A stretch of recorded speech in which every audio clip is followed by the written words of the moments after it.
Good evening, ham radio operators, and welcome to the Oak Hill Amateur Radio Club Thursday Night Net. My name is Ernesto, KI5PZN. That's Kilo India 5, Papa Zulu November, and I'm going to be your net controller for this evening. Before we get going, is there any emergency or priority traffic in this frequency?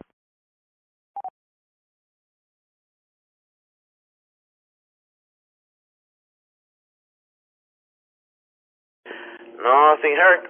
Well, we are here every Thursday night starting at 8 p.m. Central via the University Link, via the Oak Hill Amateur Radio Club frequencies and the University Link repeater system. Been running the we can wind down on that for too long. I'm transmitting tonight from East Austin, and I'm using the 147.320 repeater, in case you guys needed to know that.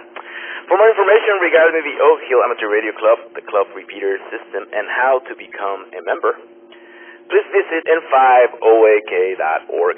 You can also participate in this net using the University Link repeater system.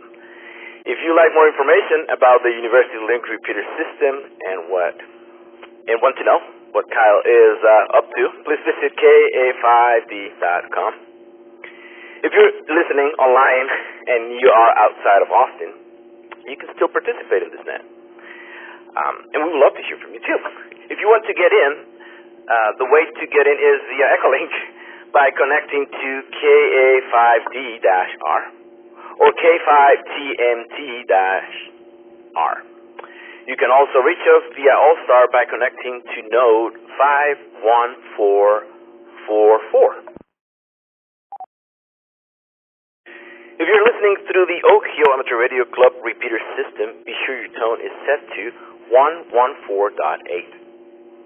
For the University Link repeater system, set your tone to 97.4. For club members, we have our own Thursday Night Net channel on Discord. So swing by and say hi to the folks hanging out there during the net. If you're not a member, what are you waiting for? It's free to join this club, dude. So run to n5oak.org and sign up to become a member and join our Discord group.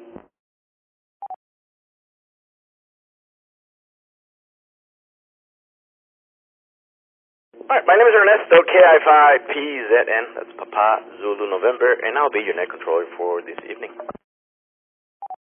This is a control net, meaning stations should refrain from transmitting until designated check-ins or coming time.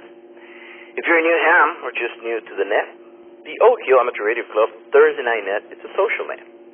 We get together every week to share knowledge, ask questions, and just to hang out. It's super easy to check into this net. In just a little bit, I'm going to ask for check-ins, and I'll take down a list of all of you who wish to say hi. Once I have everyone checked in, I'll go down the list one at a time, and we'll give you the floor. Feel free to ask questions pertaining to ham radio or any other interesting family-friendly subject. Tell us about something you've been working on. You don't have to have a juicy story to participate. Just call to say hi. We just want to hear from you. Remember, there is no net without check-ins. Well, as usual, we have a fantastic net for you guys tonight. We are going to be doing short times check-ins in a little bit, and for those of you who need to get going. And then we're going to review a question or two from the general license exam. And then after that, we do ham news section, and then we go to fox hunting news. We call it Fox News. And after that, we get our club announcements and trivia net updates from El Presidente. And then after that, we move on to regular check-ins, so stick around. But if you miss the first round of check-ins, don't worry. I'll grab you on the next round.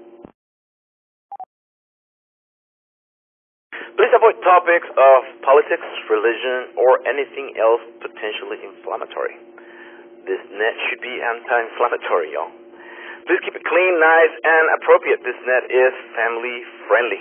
It's time for station ID and the opening of the net for check-in, so please stand by. You're listening to the Oak Hill Amateur Radio Club Thursday Night Net, brought to you by the Oak Hill Amateur Radio Club, call sign N5OAK. We're here every Thursday night at 8 p.m. Central with a different net controller every week to keep it fun and interesting. And my name is Ernesto, KI5PZN, and I'm your net controller for tonight's net. It is time for short time check-ins. Short time check-ins means operators who could not stay for the entire net. I will not open the floor for comments or questions for the short timers. That way you can call in, you say hi, I say hi, and you can go on and do your thing. Now, if you check in as a short timer and you later want to rejoin the net, feel free to do recheck. We love to get rechecks. More than welcome to join the fun again. Now, when checking in, key in the mic and say this is, and then you key the mic and listen to see if you are doubling with someone. If you are not, then you key again and come in with your name and call sign. Let's see. Well, a reminder, I keep the log for this net the old school way. I still use a piece of paper and a pen. I upgraded. I used to use a quill and scroll. So when you call in, please slow down on your call sign and name, and don't forget to give me your name. So, if you're busy tonight but still want to get on the log and say quick hi, I am looking for short time check-ins. Any mode, anywhere, please come in with your call sign and name slowly.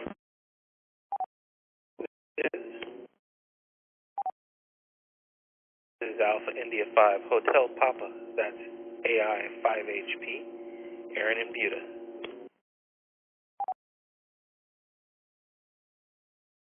This is Kilo India 6 Hotel Quebec Tango, Ken in South Austin. No traffic. This is November 5 Sierra Mike Oscar Phil. No traffic. This is Marshall at Kilo India 5, Yankee India Alpha. No traffic, but it's nice to hear your voice, Ernesto.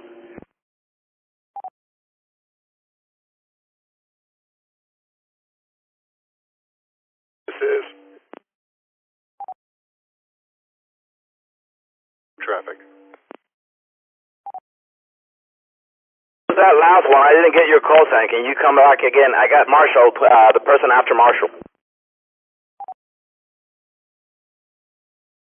AC5G, Alpha Charlie 5 Golf Mobile, Philip.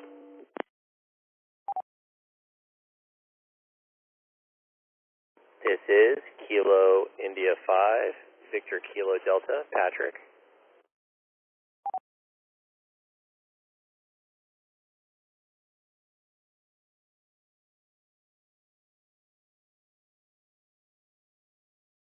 All right. I got Aaron, Ken, Bill, Marshall, Philip, and Patrick. So let's go up here and, well, thank you guys for checking in to begin with. But let's go and check with Aaron, AI5HP. Aaron, what's going on, man? How's the week treating you? Yeah, 5HP, Aaron here. Hey, Ernesto. Everything's going great. Not really a whole lot going on. I just wanted to check in and say hi. So, hi.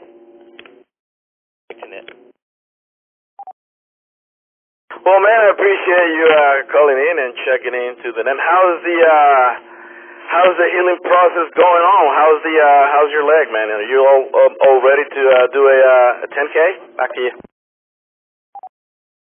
That's a good question. I actually did go for about a mile walk this past weekend, and man, I'm out of shape, so I definitely need to start walking again. So I'm nowhere near 10K ready. But yeah, thanks for asking. It is kind of healing up. It's still a little tight, and I'm still doing physical therapy twice a week. For those who are wondering, back in February I ripped my left Achilles. I ruptured my left Achilles tendon.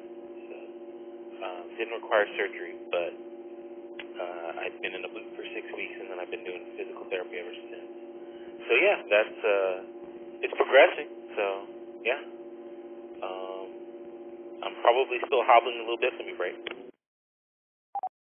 probably still hobbling a little bit if you look closely, but maybe when it's all said and done, I'll walk more steadier and more straight than I used to, because I used to have feet that kind of looked like they were doing their own thing in my normal walk, and so now this whole thing is forcing me to keep my feet straight when I walk, so that's probably a good thing in the long run, that I need to just focus on that more so that it becomes more natural. So, yeah, gotta look for the positives. And maybe then my pinky toes will be happy too, because I won't smash them into furniture as often either. Back to that. Well, look at you walking a mile and all of that after going through all of those shenanigans. That's pretty cool, man. I'm glad to hear that. It means that you're pretty ready to go back into the skateboarding world, and that, yeah, dude, I'm glad to hear that. I thought it was going to take a little bit longer, but I'm glad that you are on the other side of this and can get back into the catwalk again. Well, awesome, man. Do you have anything else for the net before we move on? No, that's it. I saw Rusty's note on Discord just a while ago, and I'm sure he'll talk about it in a bit. But it is kind of making me sad, but I understand. It's been great, and I'm looking forward to this next month or so of him continuing to do what he does every week. And yeah, man. Thank you for running the net tonight, Ernesto. This is AI5HP, back to net control. Well, cool, man. Yeah, no, I saw that too, and yeah, it's the dude did it for 2 years for Friday, so that's pretty amazing. I'm pretty impressed. That's a lot of commitment. So we've been lucky, man. We've been lucky. We had fun with that net for sure. Well, awesome, man. Glad that you checked into the net. Things are going better. You are already almost running, so we are happy to hear that. That you got that alignment work, and you got all of your joints and everything straight up, so that's cool. And well, awesome, man.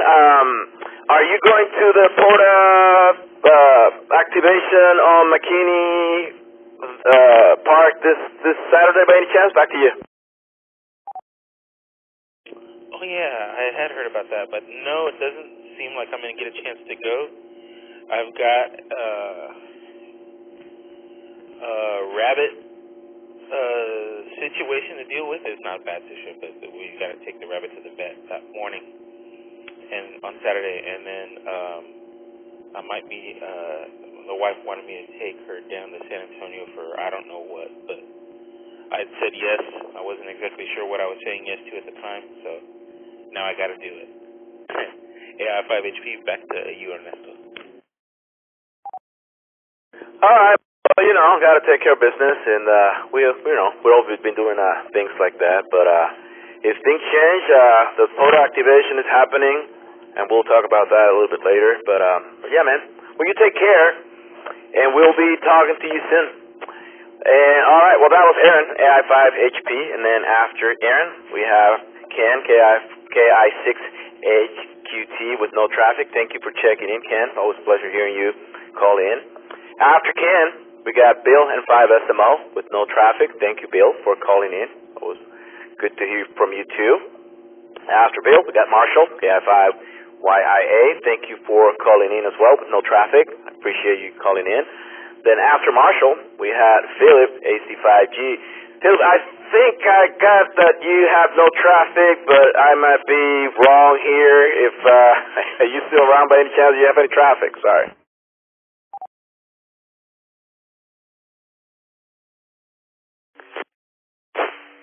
Yeah, I was, but I've actually made it back home, so yeah, I can talk for a second. How you doing, Ernesto? Thanks for running the net tonight.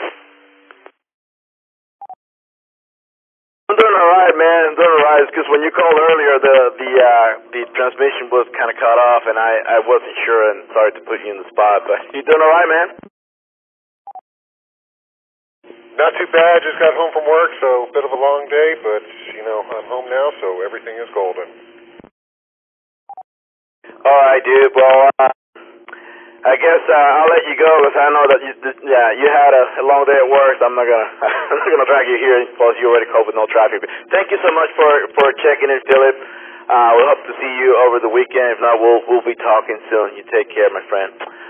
All right, that was Philip, and then after Philip, we got Patrick, KI5VKD.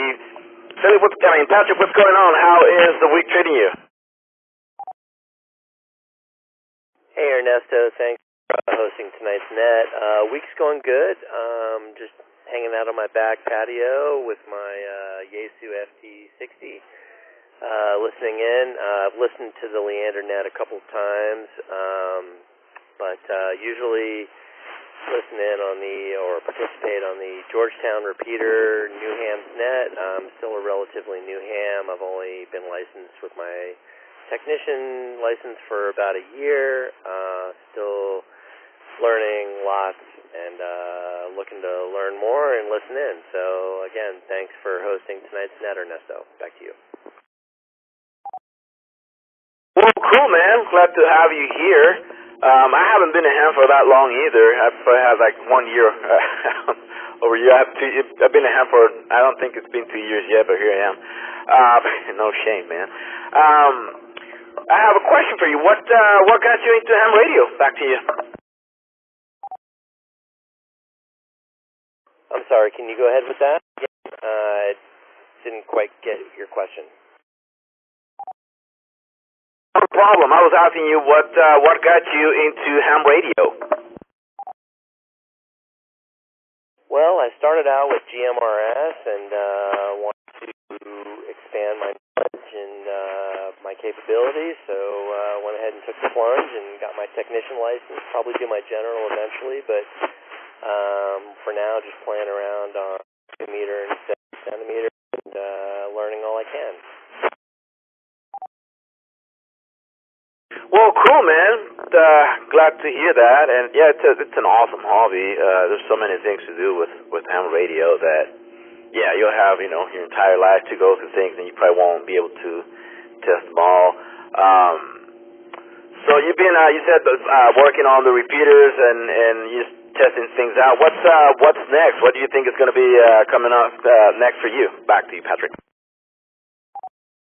Well, actually, I've been playing around with APRS, so I've got an FT5 also, but tonight I'm using my FT60, and actually just got a Mobile Link TNC4, and I'm trying to figure out how to use that with my FT60 to do APRS, and playing around with that for now, but that's where I'm at.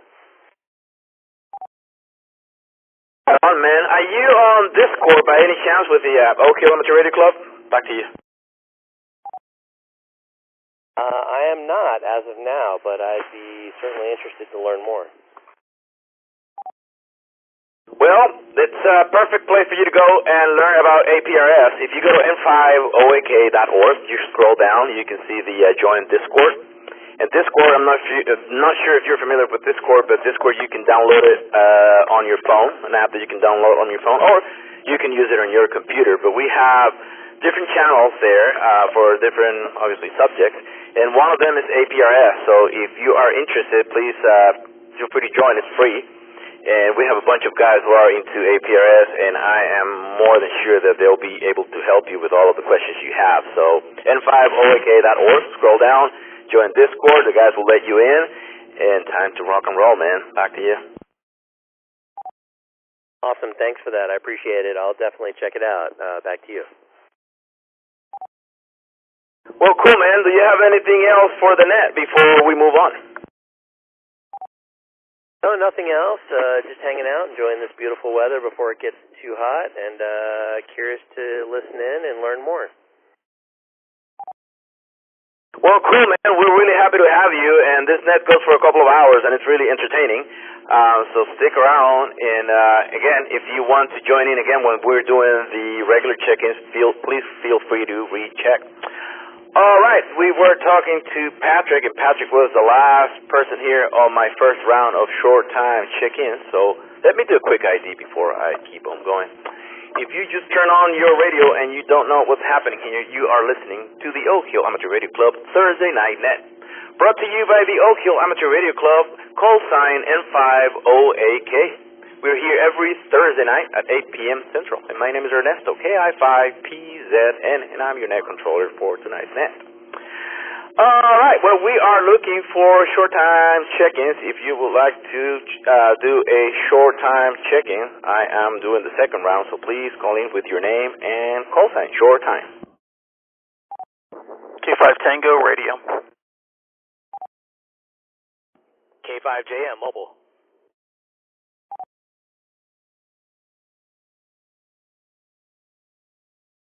Kilo 5, Bravo Mike Romeo, Brandon.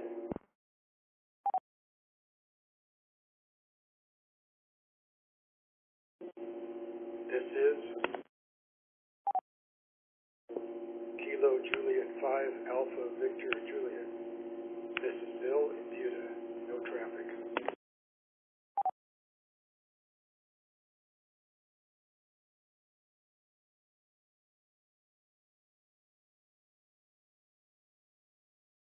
Alright.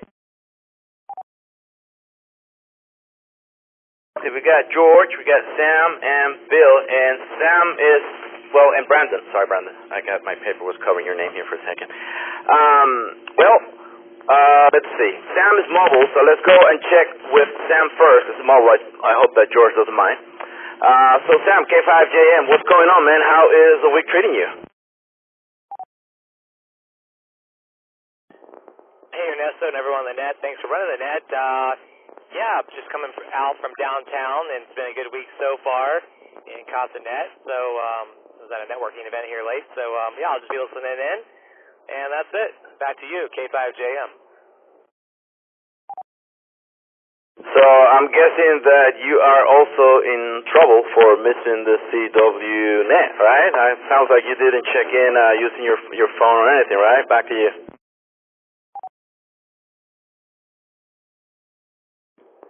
Yeah, I guess I'm in the doghouse or whatever, but I don't have a radio that connects to the internet. I guess it could, but you know, it's got knobs and lights and things. It's not one of those computers. Well, you go explain that to Pat when the time comes, but I'm sure you'll survive that. I didn't get to check in tonight either. I was getting here ready for the net, and sometimes I get too distracted doing this stuff, putting stuff together. But hey, so are you planning on going to the photo activation or on Saturday or the swap meet on Manor by any chance? Back to you, Sam.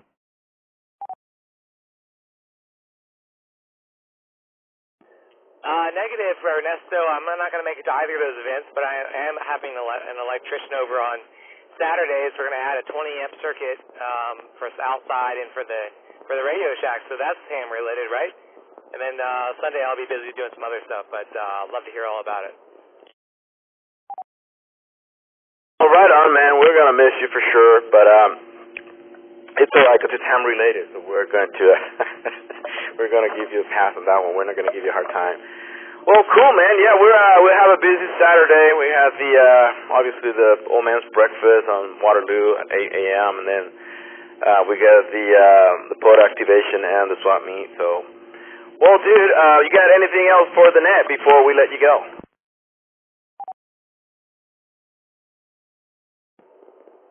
Yeah, don't be like me and miss the CW net. How about that? I'm supposed to be back next week. Thanks, Ernesto. K5JM. We'll be listening. Sam, it's good to hear from you, man. You take it easy, and we'll be talking soon. All right, well, let's go and check now with George. Thank you, George, for waiting. K5TR. George, what's going on, man? How is the week treating you?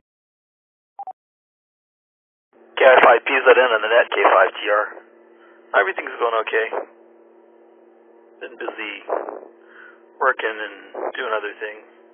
I did manage to move everything out of the way of the Drake C line, and I checked in on the CW net with Pat. I think the only other person was K7TVA, who I could not really hear. He was down in the noise. A lot of static, of course, tonight on 80 meters, but still fun to get on the radio. And other than that, I've been working, well, I guess a little bit of working on some, replacing some 20-meter elements. I have a lot of bent antennas from from the ice storm, and so I started, I guess last weekend I started building in Elements, and I need to get with that project a little bit more, but so I started building some Elements. I've been slacking off the last couple of days and not doing anything, and just a while ago I put all the saws and drills away because looks like it's going to rain. Maybe in the next couple of days I'll manage to squeeze in some time and do some more of that. K5PZ in on the net, K5TR. Well, cool, man. It'll be I know it'll be a pain in the hiney to take pictures of that while you're doing the project. Will be a lot cool, a lot cooler. You can keep us posted on that, because I don't know. It'll be kind of cool to see how an antenna like that gets repaired for people like me that are new into the hobby. Now, did you build all those antennas? Are they all like homemade, or is this just repair that you, when it's repairing, you build stuff like that? Back to you, George. So most of the HF antennas, most of the HF Yagis that I have, were all homebrew designs. So they were either designs that I came up with or designs that some other people came up with, and I built them. Although in most cases I built most of my antennas out of either I bought used commercial antennas, so I have a mixture of things. Some of them are actually pretty old, and then made them into antennas. So I repurposed a lot of aluminum. My big 40-meter beam, I actually bought a bunch of aluminum for that. But most of my other antennas, my 15-meter antennas, are repurposed KLM antennas that I redesigned and redid, and the 20-meter antennas were redesigned from some ancient, probably 30-plus-year-old 20-meter antennas that I bought from a guy, and I totally redid them, just using the aluminum. But that aluminum has finally gotten bent up, so even though a couple of years ago I redid them all, or redid 3 of them, and like replaced some kind of slightly bent stuff, they got really bent up in the storm, and so I'm starting over. I bought a bunch of brand new aluminum, so I'll have shiny, straight aluminum for this rebuild, because it just didn't make sense to try to reuse that aluminum. And there's some other reasons I didn't want to reuse it, but anyway. So yeah, most of my antennas are, most of the HF antennas are all homebrew antennas, in fact, almost all of them.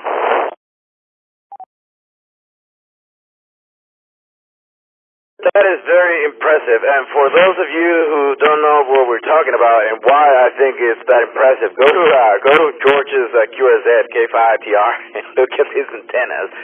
It's something to it's worth taking a look at that stuff. That's pretty impressive, man. I'm really impressed. I didn't know. I have no idea that those antennas were mostly built by you. So, dude, that's I would love to see that one of these days, but yeah, we'll I guess the time will come, hopefully. Well, awesome, man. Any radio over the week, or usually just work? Back to you.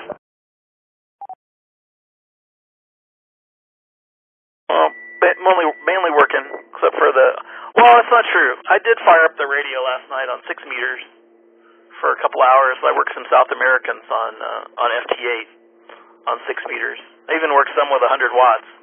That reminds me, after I did smoke something in the 6 meter amplifier, so I need to take the cover off of it and see what burned up. I released some smoke from something. Well, yeah, man, don't use it as a grill. It's too expensive for that. Well, cool, George. Appreciate you checking in, man. Do you have anything else for the net before we move on? Back to you. I do not. Have a good evening. All right, man. It's always a pleasure talking to you, and thanks again for calling in. All right, that was George, K5TR. Now we are going to go and check with Mr. Brandon, K5BMR. Brandon, what's going on, man? How is life treating you? Oh, it's pretty good, Ernesto. It's pretty good. I'm just doing some work tonight, and feeling fortunate to be able to check into the net. But yeah, not much of interest going on over here. got a little bit of a pile of projects to do, I guess, that I just haven't had a lot of time for. Trying to add that second radio into my truck, and trying to study for the general. But yeah, that's about it. K5BMR, back to net. What's the second, what radio do you have in your truck, and what's the second radio that you are planning on installing? Back to you.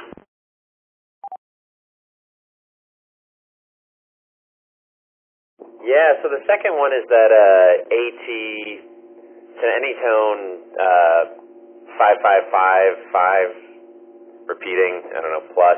It's a 10-meter radio, basically. And since I've got a quad band radio in the truck, and I've already got a quad band antenna that's got 10 meters, I was figuring, I got this used Anytone radio. It can do 10 meter single sideband, so why not throw it in there and play around on HF when I'm driving around, try to do it safely, I guess. But yeah, so I'm kind of excited to get that thing in there. It's a big freaking radio, very large radio, so it's going to take a little bit of work to kind of mount it the way I want, but it should turn out well. Yeah, K5BMR, back to net. Oh, dude, that's pretty awesome. I didn't know. 10 meters, I have 10 meters in my truck. And I drive around and talk to people all over the place. The other day, Cayman Islands were on 10 meters, and I was just, driving around and talking to them. I know my K5MW8's got 10 meters also in his truck. He just installed it. I don't know if he's got an Anytone or not, but he's been having fun as well with his 10 meter mobile. I think, for sure, Jason, KB5MPJ also's got 10 meter in the truck. It's fun, man. It's a lot of fun. I got a Lincoln too, and that's a 10 meter radio, but I don't know, something happens to it that all of a sudden 11 meter works too. So I keep it so that I can also listen to Channel 19, the truckers. But 10 meters, dude. If you put it in your truck and you drive around, you're gonna have fun. It's been busy in the afternoons. And when are you planning on sitting for your general? Back to you. I keep thinking it's gonna happen at any time. I'm kind of one of those people where I read the general operating manual. I understand all the information, but there's just so much detail that I basically just have to cram for a couple days and memorize it. I mean, that's the only way it's gonna work for me. But I've been playing around on 10 meters at home because that's all I'm allowed to do on HF, and I think I heard that guy from Cayman Islands. It was kind of funny. I looked him up on QRZ and it looked interesting. I've been hearing a lot of folks in the Caribbean recently, so actually I heard a guy on 10 meters from Russia last night. He had a big pile up, but yeah, I'll let you know when I get that thing going in my truck. I gotta maybe try to make that happen this weekend. And I think the next couple of weeks, let me reset. Next couple of weeks, I should have some time to just crash, study, and take the general. So I'll keep you all posted in Discord. K5BMR, back to net. Oh man, yeah, 10 meters. It's been busy. You get to talk to the entire world with 10 meters. I love it. It's one of my favorite bands, so I'm really cool that you got on that as well, and that you're gonna have it also mobile. And on the general, man, yeah, it's just make it happen. And once you get that license, then man, it's just it could get even overwhelming. There's so many places to go, so it's pretty neat, man. Well, awesome. I'm glad to hear that things are going well. You are staying radioactive. 10 meters doing the thing. You got anything else for the net before we move on, Brandon? No, that's pretty much it. Yeah, keep doing what you're doing, Ernesto. Thanks, everyone. K5BMR. Fine, man. Well, I appreciate you calling in. Pleasure talking to you, and we'll be talking to you soon, man. Stay radioactive. All right. Well, that was Brandon, K5BMR, and after Brandon, we got Bill, KJ5AVJ from Buda with no traffic. Thank you, Bill, for checking into tonight's net. All right, well, that was the short time check-ins for tonight, and I guess we should be moving in to the general questions. So, all right, Before we get into the check-ins, the general check-ins, we are going to review a question or two from the ARRL current general exam. If you have a technician license, this will give you a sample of what the test is about. If you already passed your general exam, it's always a good thing to review the material. We're going to pass the mic now to Steve, KI5UKF, for tonight's question. Steve, the mic is yours, my friend. Good evening, Ernesto, and thank you, as always, for running the net tonight. So we've got a couple of questions off the general exam, and what we're going to do tonight is we're going to give any technician class listening on the net tonight the opportunity to answer first, and then we'll open up the questions to any other classes. So let's start out with the first question. What kind of hazard is presented by a conventional 12-volt storage battery? A. It emits ozone, which can be harmful to the atmosphere. B. Shock hazard due to high voltage. C. Explosive gas can collect if not properly vented. Or D. Delta. All of these choices are correct. I'm going to repeat that question, and again, we're going to start out with only the technician class to attempt to answer. The question is, what kind of hazard is presented by a conventional 12-volt storage battery? A. It emits ozone, which can be harmful to the atmosphere. B. Shock hazard due to high voltage. C. Explosive gas can collect if not properly vented. Or D. All of these choices are correct. So now we'll open it up to technicians only. Technicians, give it a shot.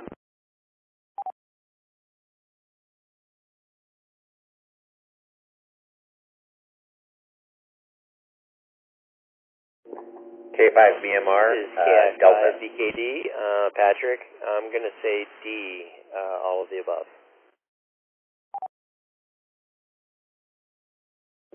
W5GCH, C.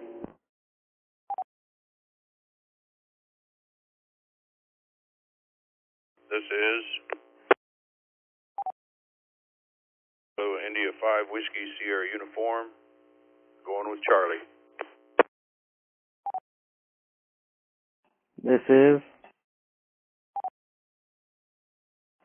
Kilo India 5 Yankee Lima Sierra, Cody. I'm going to go with Charlie. Didn't hear the question, but taking a shot in the dark with everybody else.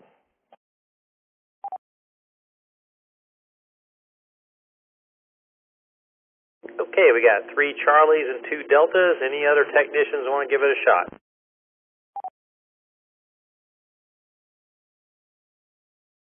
All right, then let's open it up to any other class. Anybody else want to take a shot at this question?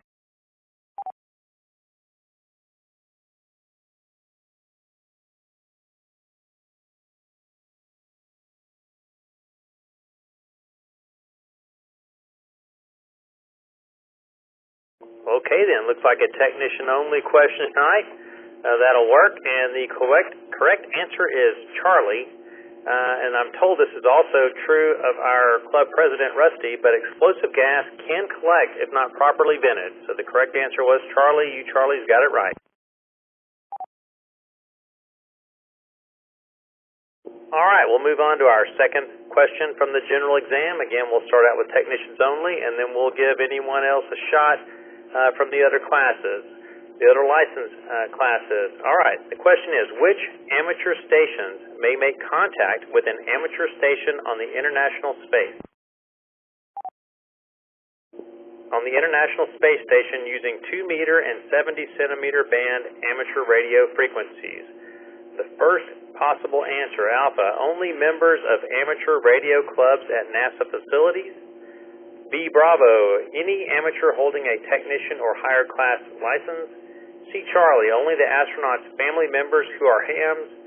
D, Delta, you cannot talk to ISS on amateur radio frequencies. Okay, anyone in the technician class want to take a hazard guess at that question? Go ahead. This is KI5BKD. I'm going to say B. Anyone with a technician or higher.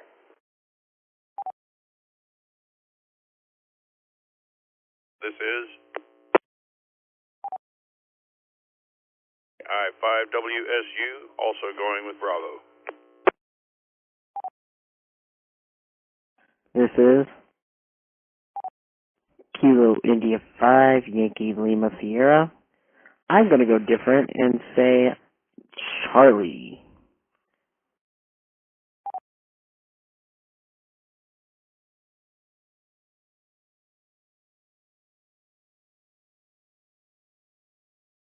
Okay, we're sitting at Bravo X2, Charlie X1. Anyone other than technician class or any late technicians, but opening it up to all classes to give an answer shout out for this question.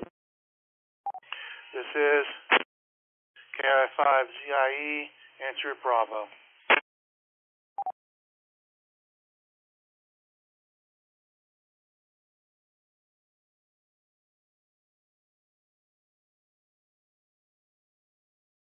All right, hearing nothing further, we'll go ahead and announce the answer. The correct answer was Bravo. Any amateur holding a technician or higher class license. Kind of the lesson here, the key is that they've got in the question stations using 2 meter and 70 centimeter, and those bands are wide open for technician class. So that's kind of the hint to answer this question correctly.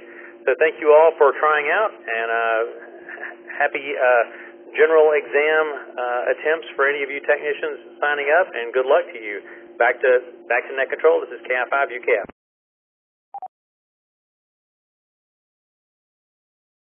Steve, thank you so much for helping out with the questions tonight. And for those of you who are interested in getting your license, or if you want to upgrade, the next in-person session for the Oak Hill Amateur Radio Club is going to be on the 27th of this month, and we still have spaces available. So go to Discord and check it out. There is going to be an in-person testing going on this Saturday with the Austin Amateur Radio Club, and that's on the 14611 Wellsports Drive, the Wells Branch Municipal Utility District building. And I believe that starts at 10 a.m. on Saturday, in case you are ready to rock and roll. And well, if you have questions or you need more information about any of those two things, either the Oak Hill Amateur Radio Club in-person test or the Saturday one with the Austin Amateur Radio Club, you can send me an email if you want to, and I could give you more information to point you into the right direction. My email is my call sign, KI5PZN, that's Kilo India 5, Papa Zulu November, at gmail.com, and I will put you in contact with the homies that will help you out. You are listening to the Oak Hill Amateur Radio Club Thursday Night Net, brought to you by the Oak Hill Amateur Radio Club, call sign N5OAK. We're here every Thursday night at 8 p.m. Central. My name is Ernesto, KI5PZN, and I'm your net controller for tonight's net. We are going to pass the mic now to Ilya, KI5VEX, for tonight's news. Ilya, the mic is yours, my friend. Thank you very much, Ernesto. Thank you for doing this net. This is KI5VX. Good evening, everybody. And today we have a couple of interesting news from ARRL side as well as some other sides. Number one, ARRL invites comments on increase in use. The ARRL is making an online survey now, inviting all members to share their thoughts on membership benefits and the prospect of increase in use. ARRL CEO David Minster, call sign NA2AA, stressed the importance of participation by every ARRL member. Before members can do so, however, they also need to review their accounts on the website and ensure it's still valid. Number two, Net of the Node. The Houston AMSAT Net, the devoted group of satellite enthusiasts in Houston, Texas, has something to celebrate. Their weekly 2-meter net has surpassed the 1,500 mark. Nail Rep WB9 VPG tell us a little bit more about the group. From Nail. On the Houston AM/SAT net, talk usually centers around the satellites and balloons, but soon migrates to other topics. It's long-running conversation that dates back to 1990s.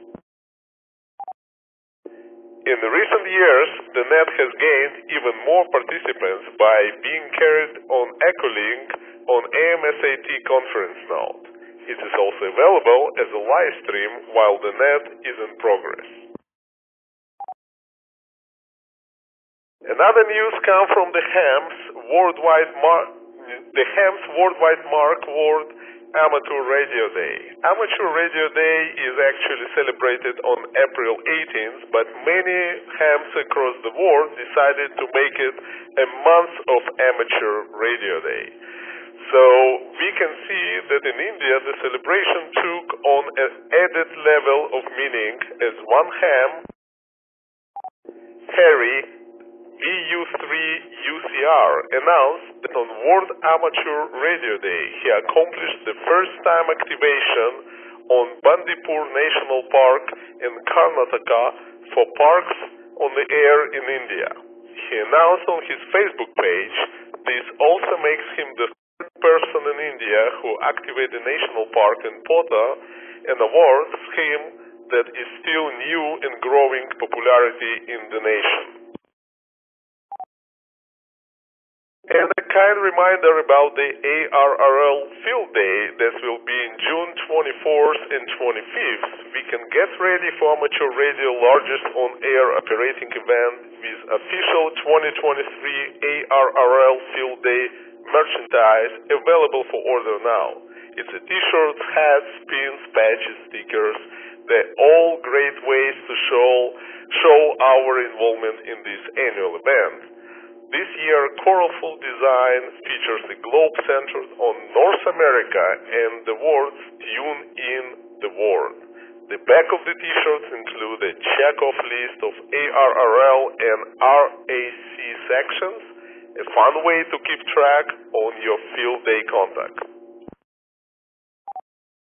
Encourage club members, family, friends, and prospects to take part in this great ARRL field day. That were news for tonight, and Ernesto, back to Ned. All right, thank you, Ilya. I really appreciate you reading the news tonight. Does anybody have any comments about the news tonight? So please call in with your name and call sign.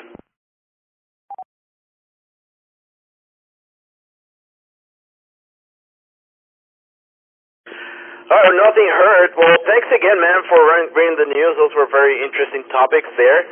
And again, thank you for helping out. All right, we're going to pass now the mic, because it's time for Fox News. We're going to pass the mic to Sky N5LX, because he is going to be helping out this week with the Fox News. Sky, the mic is yours, my friend. Hey, this is Sky N5LX in Oak Hill. So we had 2 fox hunts this last weekend in the Austin area. I hosted one, started Friday afternoon, and the transmitter stayed on through the weekend till about 9 on Sunday night. It was hidden kind of the western part of Westlake Hills. Well, I don't know, right next to 360. But it was hilly terrain, and I think it ended up being pretty challenging. I'm glad I wasn't one of the hunters, actually. I never know, whether it's going to be hard or not until I kind of get feedback from the people after the hunt. But anyway, the people who found it were Ernesto, KI5PZN, Rusty, WZ5BBS, John and Diane, KE5RS, and Mark, N5UMT. I'm going to reset. I think they're participants, but they ended up having to quit for one reason or another, or maybe I think one of them said they didn't find the fox. Hopefully they're disappointed and will participate in future hunts, and they will be more successful. I think it's worth mentioning, even some of the seasoned fox hunters that I've learned from, the amount of time that it takes to find the hidden transmitter can vary a lot, and not every successful every time. In fact, I've struck out a bunch of times. But I always feel like I've learned something new, and the best part sometimes is you discover new places on the way. Reset. Let's see, David KG5UBB, I hope I got that right, of the UT Amateur Radio Club. He hosted a fox hunt on the UT campus. I think that was the second fox hunt that he hosted. And the transmitter was hidden kind of between the geology building and the power plant, kind of in the middle of campus. And I would just want to say, really appreciate him hosting those hunts, because we all know that the students have been studying for finals, and the fact that he could squeeze that in was pretty cool. I'm not certain who all participated, but I'm pretty sure Ernesto KI5PZN and his son Enrique participated. I think they had some trouble with parking. So for anybody interested in future UT Amateur Radio Club fox hunts, be sure to investigate the parking situation there. And you can, I guess I can say that I'm pretty sure you can find parking spaces on campus on the weekends, like Saturday and Sunday especially. There's some along San Jacinto, for example, which kind of goes through the middle campus. But it's also a good idea to read the signs and make sure it's not a restricted spot so you don't get a ticket. Also, I would add that there are a bunch of parking garages around the periphery of campus, and the parking is usually free on weekends. Sometimes there's a big event, and maybe they're charging a fee, but it's usually free, I think. Reset. Okay, so for those who might not be familiar with what we're talking about when we're talking about fox hunts, it's a little hidden radio transmitter, usually pretty low power. Not always. We've had at least one that was pretty high power, and that turned out to be challenging, actually. Anyway, you start off your hunt by downloading the map off of the Discord channel for the Oak Hill Amateur Radio Club Discord, and you look at the map, and it'll show you the search area. So you can begin driving kind of a search pattern that you just try to come up with a strategy until you hear your initial signal, and then various direction finding techniques, triangulation, say for example with a directional antenna, and eventually and hopefully you can zero in on the location. The end phase of the hunt, when the signal is strongest, involves hunting on foot and then visually locating the transmitter and then signing the logbook. The fox hunts are usually announced on the Facebook thread and always on the club fox hunt page. So for more detailed information, you can go there. The most detail will be on the Discord channel along with the maps. Reset. So if you haven't tried a fox hunt yet, check it out. I think it's fun, and quite often it's a learning experience for me, and I enjoyed kind of making my own antennas. There's information also on the Discord channel for making your own antenna. There's some links. And I think the added benefit is you discover like new obscure parks, maybe in the middle of town that you didn't know about.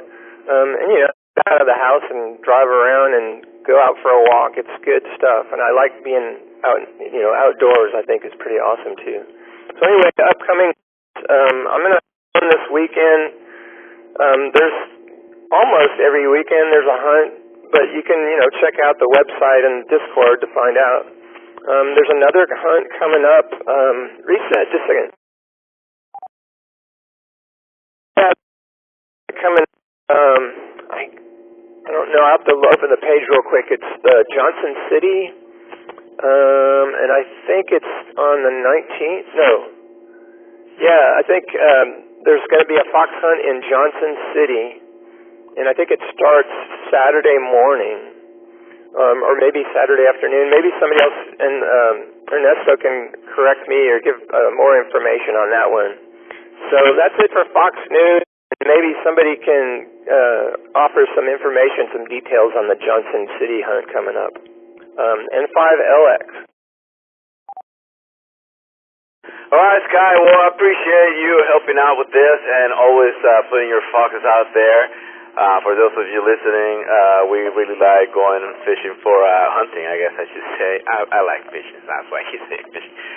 For Sky's Fox, it's always very interesting places, and it gets very creative.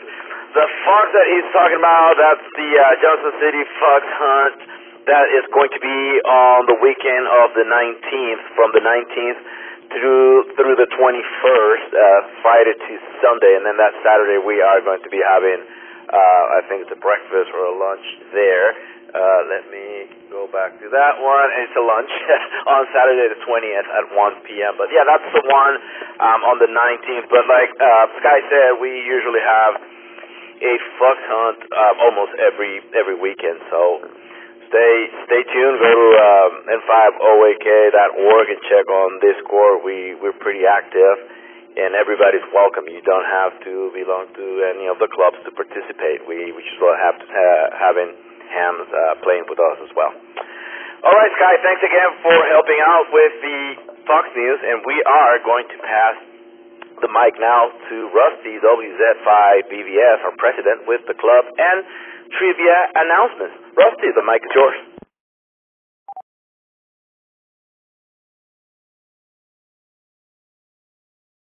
Thanks, sir. I appreciate it. I was a little lost here. Somebody likes pickles and thinks the Cowboys sucks. Something KI5YLS. I don't know what his name is, but maybe he'll change it back and we'll all figure it out. So, yes, for all of our new folks, the Oak Hill Amateur Radio Club has a trivia net right here every Friday at 9 p.m. I just made an announcement, though. It will be ending at the end of, June, the end of June. So if you want to get in and play, you've got 7 more weeks to get in and get on the books and make it happen. It's been a whole lot of fun doing. I started on Friday, back during COVID, and it was a fun thing to do when COVID was here and we were all kind of trapped at the house. But after 2 years, Friday nights have opened back up, and we got stuff going on, and it's time to go find some other trouble. So it has been a fun 2-year run, and I appreciate y'all for coming to play. Like I said, you got 7 more weeks if you want to get in. We had 38 players last week. Last week winner was Claude, KI5ZQE. He came in first place with 2,206 points. Kent, KI5RVT, our very own trivia robot, came in second with 1,943. And Aaron, AI5HP, coming in third with 1,804. Let's see, the elimination round, we're getting better. Kent, KI5RVT, and Steve, KI5HWD, made it all the way to level 5, so congrats. It's been kind of hard getting past level 3, so good for y'all for making that happen.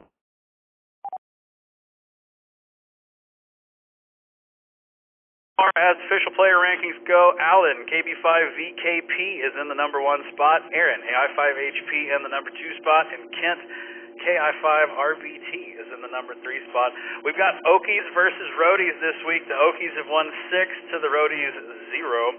So we're doing pretty good. Anybody can play. All you need is a smartphone, a tablet, or a computer.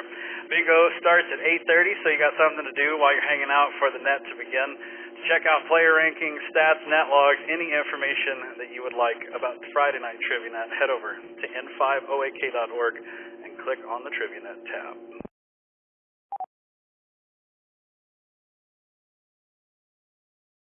As far as official club business goes, we are still sitting at 531 members. No new members from last Thursday. We had 2 that joined on that day, but they got announced. So, 531 members. Way to go. We have gear online. If you want some T-shirts, a hat, a mug, anything like that, you can go find that at n5oak.org. Just click on the N5OAK Gear tab, and it will take you right to it. Next club meeting is July 15th, and our next testing session coming up is May 27th. May 27th. We have another testing session. We got plenty of spots open. If you want to upgrade, or if it's time to get your buddy licensed, go sign up online, n5oak.org, click on the Get Licensed tab, and you can reserve your spot, sign up online, pay the whole bit right there.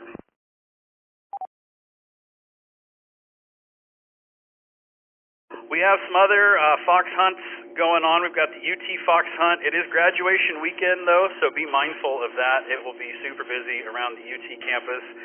We have a Parks on the Air going on at McKinney Falls State Park. Sam, W05T, Sam, I'm sorry, I always forget your call sign. Sam is running that for us, so he will be hanging out at the park and playing POTA. We've got, I think, 13 people coming so far, so it's going to be quite a good group down at McKinney Falls State Park. And we also have a swap meet going on. The Austin Amateur Radio Club is doing that up in Elgin? No, I forget where that is as well. But we've got it. All the details are in the Discord. And, of course, the easiest way to stay up to date, go subscribe to the official club calendar. Head over to n5oak.org, click on the calendar tab to make that happen, and you can, we'll feed it to you. Your calendar will automatically change when we add all these fun things to it. It'll just magically show up. So go subscribe to the calendar. I think that's all I have, man. Looks like all the club business and all the fun updates. So thanks for running the net, Ernesto, and we will see you further down the log. KI5PZN, WZ5BBS. Back to net control.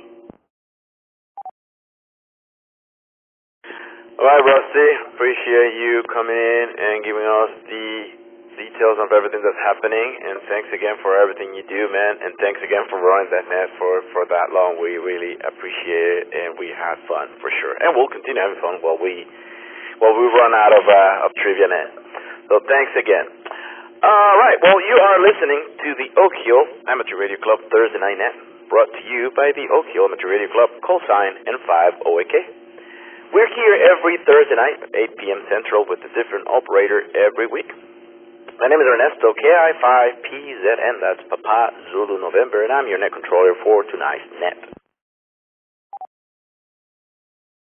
I'm about to get started with check-ins, so new hams are encouraged to check in. So if you are a new ham or you haven't been on the air much since you got your license, this is the perfect net for you. We will absolutely love to hear from you. So come in and say hi. We all get very excited when new hams check in. To help with the convo flow, I have a question for tonight's net. The question for tonight's net is, within the 48 contiguous states, where would you like to go visit next and why? Out of the 48 states, leave Hawaii out and Alaska out. Within the 48 states, where would you like to go visit next and why? You don't have to answer tonight's question, but it'd be a lot cooler if you did. All right, let's do regular check-ins. Any licensed operator is welcome to check in. No club membership is required to participate. So, any modes, anywhere, please call in with your name and call sign. This is KI5YLS, Cody in Fort Hood. I'll start the pack.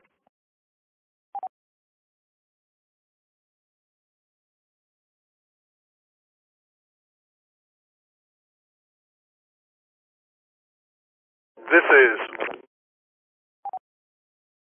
Kilo India 5 Foxtrot Tango Yankee, Lou in Northwest Austin.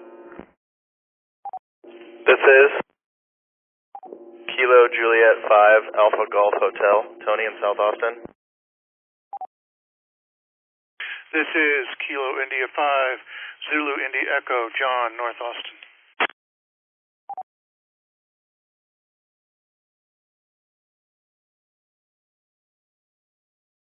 This is Kilo India 5 Zulu Tango Whiskey, Blake in Spicewood. This is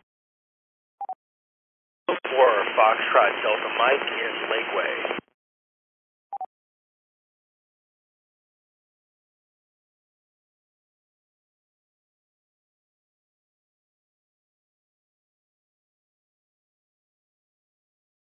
All right.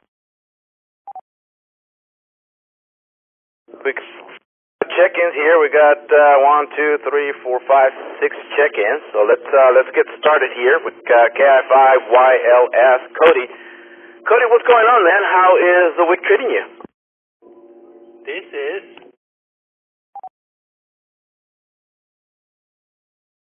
Kilo Delta 5 JOX Jack Open X.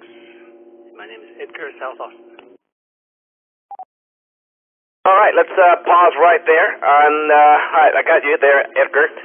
And we'll keep looking for check-ins in a little bit, but let's go now and check with Cody on top of the list, KI5YLS. Cody, what's going on, man? How is the week treating you? Man, it's a good thing I didn't say nothing that quickly. Hey, Ernesto, and everyone on the Thursday Night Net. I'm doing all right, doing a little bit better than I was last net. I was sick last net, but I'm dealing with a lot of personal stuff. I'm trying to push through it, but at some points it's pretty hard. But other than that, I'm doing all right. I am on a suspension from work right now, so that's why I'm getting to tune into the net tonight. And let's see, what else? Nobody answered my question in Discord, since Rusty's getting rid of his rigged Friday night trivia. I wanted to know if I could open up a Friday night bar net, where we pretty much just sit around and drink, just like a Thursday night net, but on a Friday, pretty much. Let me reset. Not a whole lot's going on. Pretty much just... Rusty said no. So, pretty much, let's see. I've got to start saving up for my car. It needs a new starter and some transmission fluid. Easy fixes, but just need to get the money for it.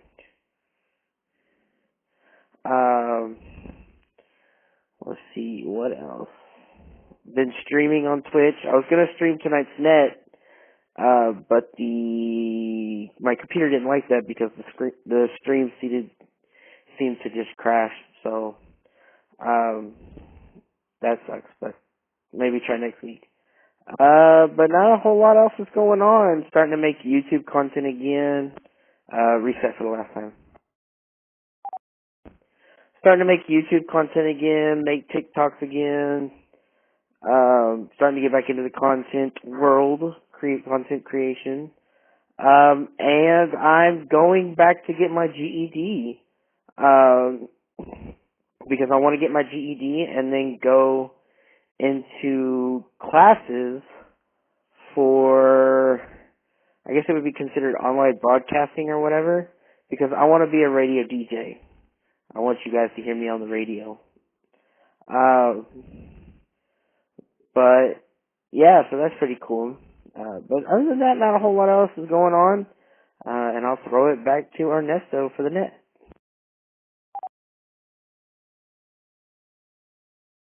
Well, right on, Cody. On the personal stuff, life is like that, man. You get, strikes and gutters. It's just part of life. You get some good times and then sucky times, and then it gets better again, and then sucky again, and those are cycles, and that's just the way the cookie crumbles. So it's just a matter of working around those things, planning ahead whenever there's some money, save up for those times too, and good deal on the GED, and that's pretty neat. That will open up a bunch of opportunities for you. You can go into radio or whatever you want to do once you get that on your belt. So that's pretty neat, and good deal on getting back into creating content. I'm always curious on how those people from that are doing TikToks. I know that YouTube, you get paid by the commercials, but how do people from TikTok get paid if they don't show commercials? Back to you, Cody. So that's actually a very good question. I've actually gotten that question a lot. I do not make a lot of money off of it. I wish I did. That'd be nice. It also depends on the platform. So like TikTok, they have a thing called a creator fund, which based on the views you make on your video, how often a day you post, comments, stuff like that, what kind of, how much of an audience you reach. They take all that, they put it into a math calculator kind of thingy, McBobber. I don't know what they consider calling it, but and then they give you money based off of that.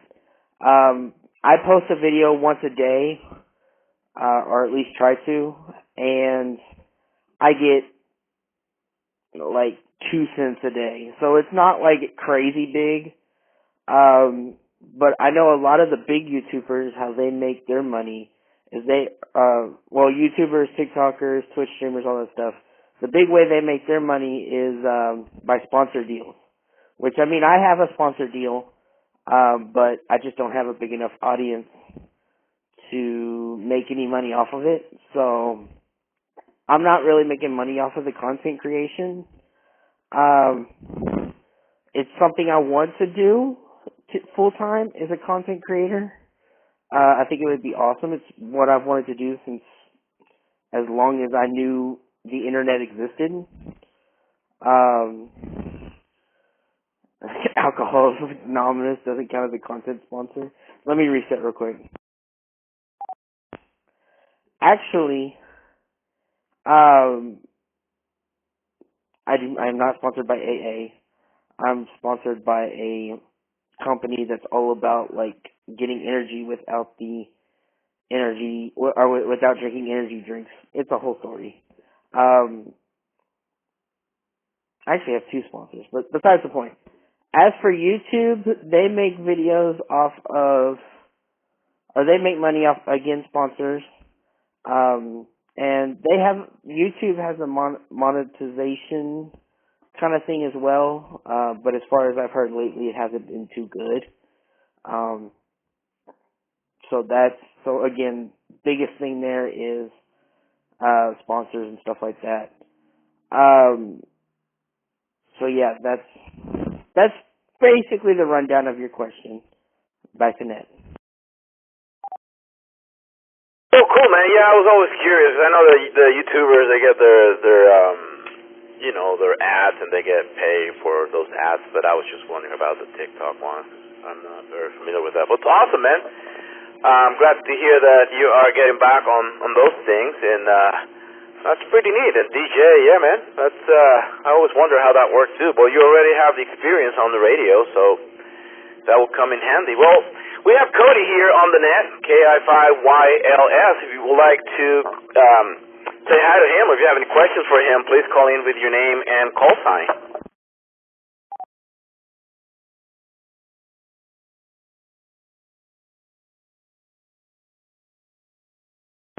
I don't bite, I promise, KI5YLS.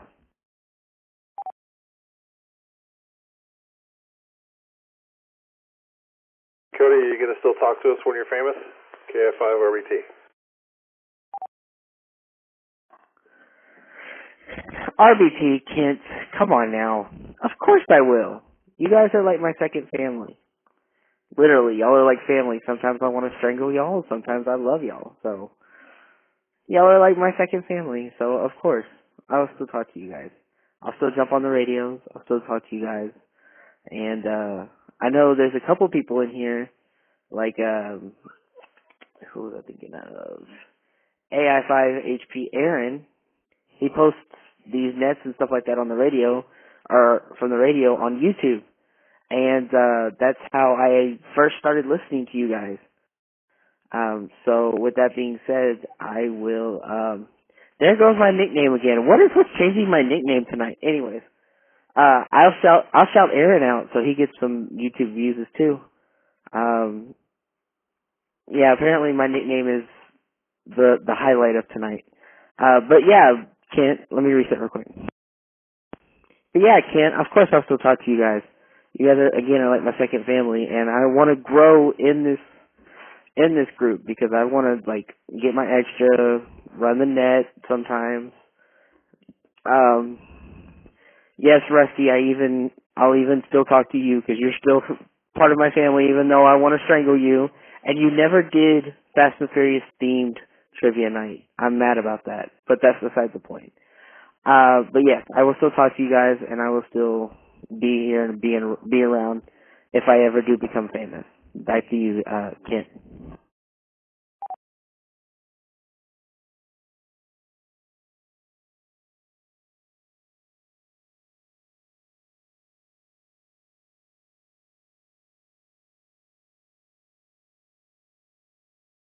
All right. It sounds like all right. Well, thank you, Ken, for your comment. Anybody else have any comment for Cody before we let him go? Please call in with your name and call sign.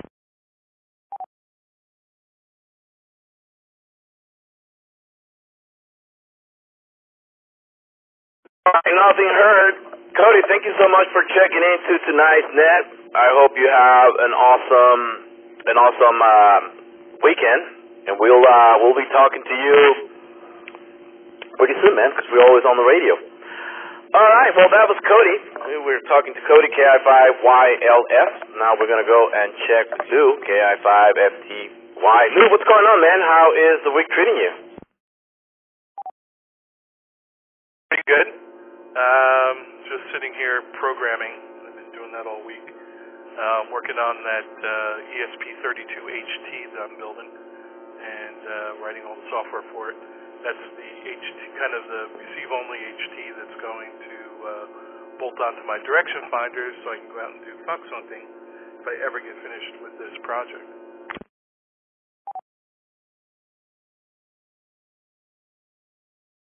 So, you're building a receiver for fox hunting.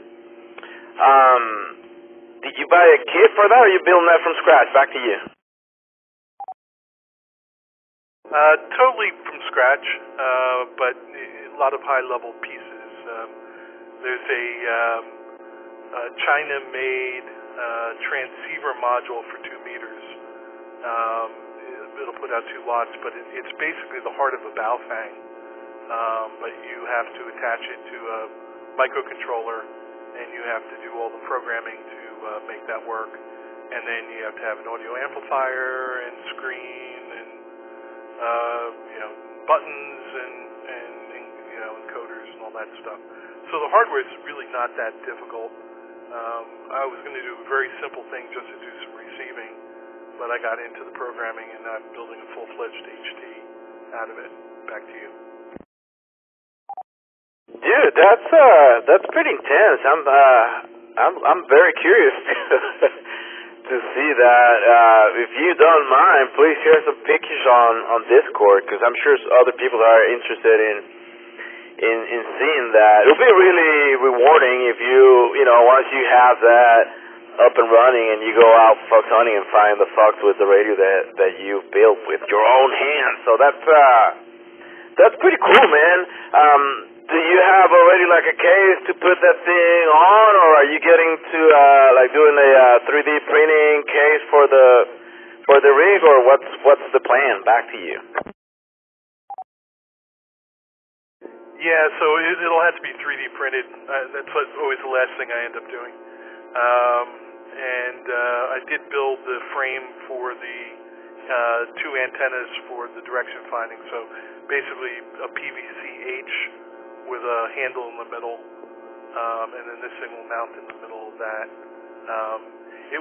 That part's all ready, and that part of the electronics are done. I just didn't feel like strapping my HT to this little PVC thing, so that's what started me on building something smaller.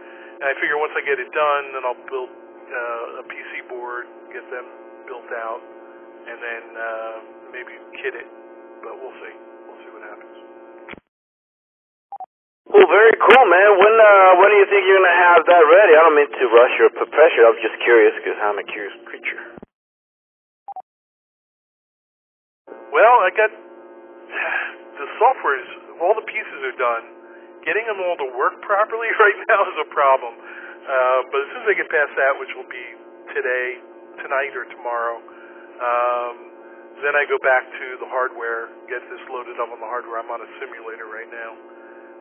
Get it loaded up on the hardware, and that brings up some really interesting. If anyone likes to play around with Arduinos or ESP32s, any of the microprocessors like that, microcontrollers, I found a really great site. It's called Wokwi, WOKWI.com, and it's a complete microcontroller simulator environment. So basically, you can program in it. You can build out your hardware in graphics, and it's got buttons and everything else. So you can click the buttons, see your screen, and you can do all your software and decoding on it. So if anybody's interested in that, it's free. You can join and get some extra benefits, but I highly recommend it. Back to net. Dude, that's pretty neat. What's the website again? Back to you. Wokwi, WOKWI.com. Well, there you have it, folks. In case you are interested, I know there are some guys who are into that kind of stuff. Because I don't know a whole lot about ham radio. I'm just here pressing the button and talking on this microphone. But I overhear them talking about those things. The smart guys. I'm not one of the pack. They just put me here to make some noises because I don't know how to do anything else. But that's cool, man. That's pretty neat. Any HF radio during the week by any chance? Back to you. Unfortunately not. I've been glued to the screen trying to get the software done. So that's why once I get this done this weekend, I'll get back on HF.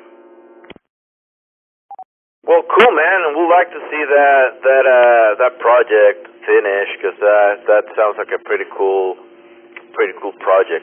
Well, we got Lou here on the net, KI5FTY. If you guys have any questions or comments for him, please call in with your name and call sign.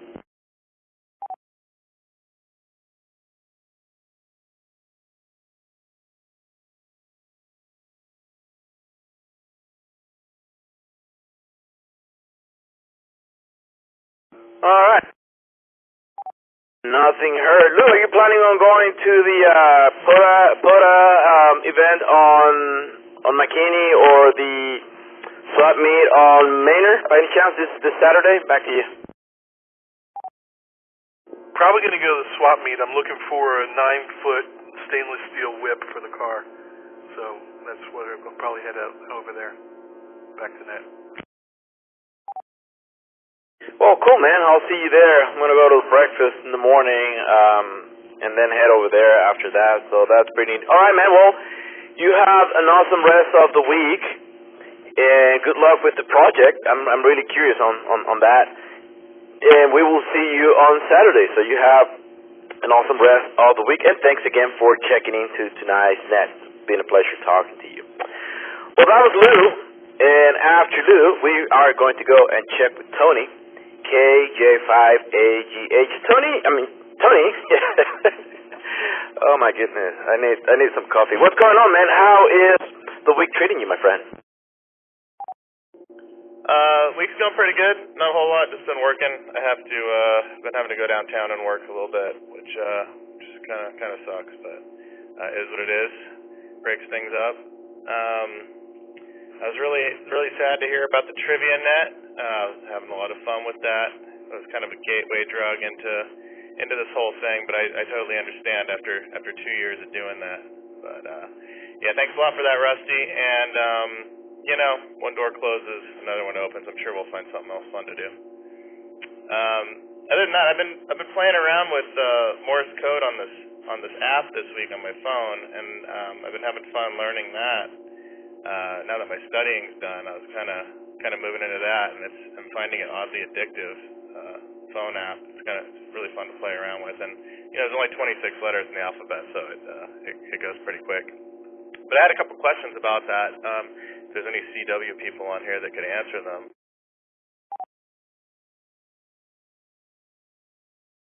I have a key input on my HF radio, but not on my VHF radio. So how are people doing it on VHF if you just have a regular radio, like a handheld or just like a mobile? Like what device do you use as an input to connect a key to that? And then also I was curious if any CW people, if you prefer a standard key or a paddle style key. The app on my phone simulates like the standard type. As long as you press it, it makes the tone. So I'm kind of already training myself that way, but I was curious if people preferred one or the other. Well, Tony, on the paddle or the straight key, which what they call the traditional thing that you push down, they call the straight key, you will hear all kinds of answers. That's some people prefer one over the other. I learned with the paddle, so I have an pad gave straight key in the quarterly meeting, the previous quarterly meeting, and I haven't hooked it up yet. But I think because I learned with the paddle, I think I'm gonna stick with that for a while. But you hear all kinds of stories on that. And on your other question about doing CW on 2 meters, my guess is, and this is obviously I'm gonna call for the smart people to jump in, but you probably need to have a plug for the key, or I'm guessing that's the way to go. I'm sure there's probably another attachment that you could put to make it happen. But for that, we are going to call for the guys who know about that. So does anybody have the answer to that question? If you want to do CW with on 2 meters and the rig doesn't have the plug for the key, please call in with your name and call sign now. AI5OS. Go ahead, Justin. So it kind of depends on the radio, right? I mean, kind of depends on whether the radio's got, I mean, you can do it over simplex. You know, you're going to want to make sure that the radio obviously has a CW mode if you want to use true CW, but it's going to be kind of radio specific, if that makes sense. So you have to have a radio that's set up and supports it. You can't just do it on any radio. No, you can do it on any radio. But not every radio is gonna know how to do the when you do the dits and the DAs from CW. Not every radio is gonna know how to do that necessarily, if that makes sense. And what input do you use? Just a regular mic input? Is there some type of conversion for that, or? Well, boy, that's a good question, and I don't have a good answer for that. I mean, because like if you were to use, say, like a 2 meter mobile, like just your run-of-the-mill mobile, I don't think every mobile has got a keying interface. Does that make sense? So I think that you're going to have to, what kind of a radio are you using right now, if I may ask? It's a Yaesu FTM 6000. It's a mobile, and it doesn't have a dedicated port for that. That was kind of my whole question. My HF radio has it, but I don't have that on my 2 meter, so I was just curious if there was a way around it, if I could play around with it on that. Or maybe an easier answer to the question is nobody does CW on VHF, so don't worry about it. KI5F2Y. Go ahead. Yeah, hi. So CW is a mode. Morse code is a language. You can do the language over FM, but that's not CW. So CW is a mode, and you need an all-mode rig to do it. If you wanted to you could do Morse code over FM, but that would be, basically the easiest way is a practice oscillator. You click the key, and you go ahead and key up and send some Morse code, and then unkey your mic. You can build a little rig to do that, but no one in the rest of the world is going to be sitting there listening for your CW on FM. All right, that's a good point. Yeah, I didn't understand the difference between the mode and the language, that it was a specific mode that was on the HF radio.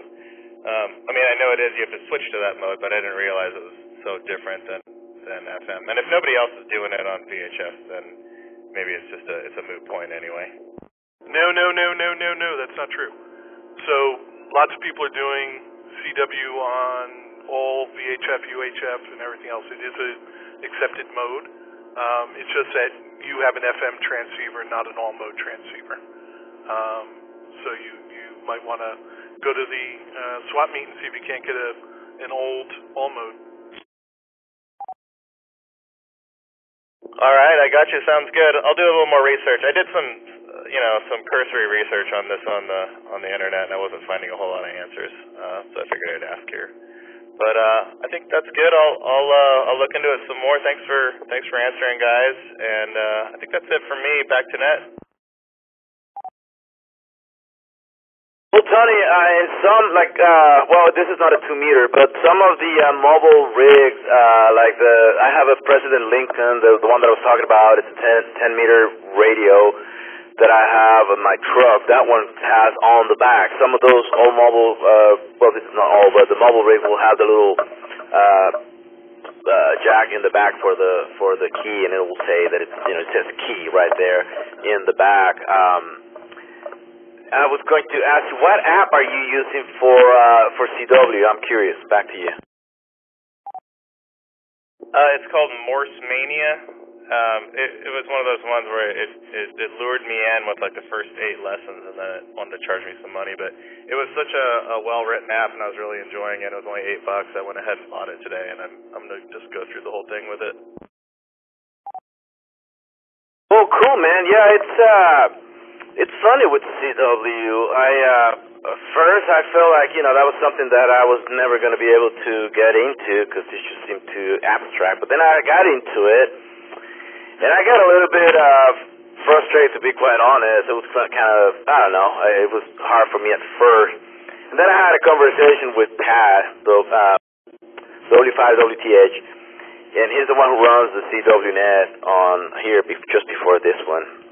And he was telling me that just look at it as a game, that obviously we're not going to save the world with CW at this point, but look at it more as a game. And I changed the way I looked at it. I changed my attitude about it. Let me reset. And it became a game, and sure thing, it became addictive. And I'm always listening to, at least while I'm working, I listen to CW practice videos to get a better ear for it. I can key. It's easier for me to key and just say stuff, but when people are keying back, it's really hard still to copy. And if they're going fast, forget about it. I'm not gonna get it. Tony, are you going to the Photo Activation or the swap meet by any chance this weekend? Back to you. Yeah, I was thinking about going to the swap meet. Our son's going to Schlitterbahn with some friends. He's going to be gone all day, so my wife and I were thinking about heading over there and checking that out this weekend.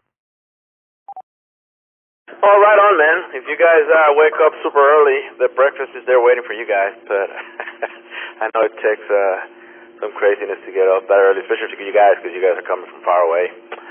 All right, we've got Tony here on the net, KJ5AGH. Does anybody have any questions or comments for Tony? If so, please call in with your name and call sign. November 5, November Echo, November, Paul. Go ahead, Paul.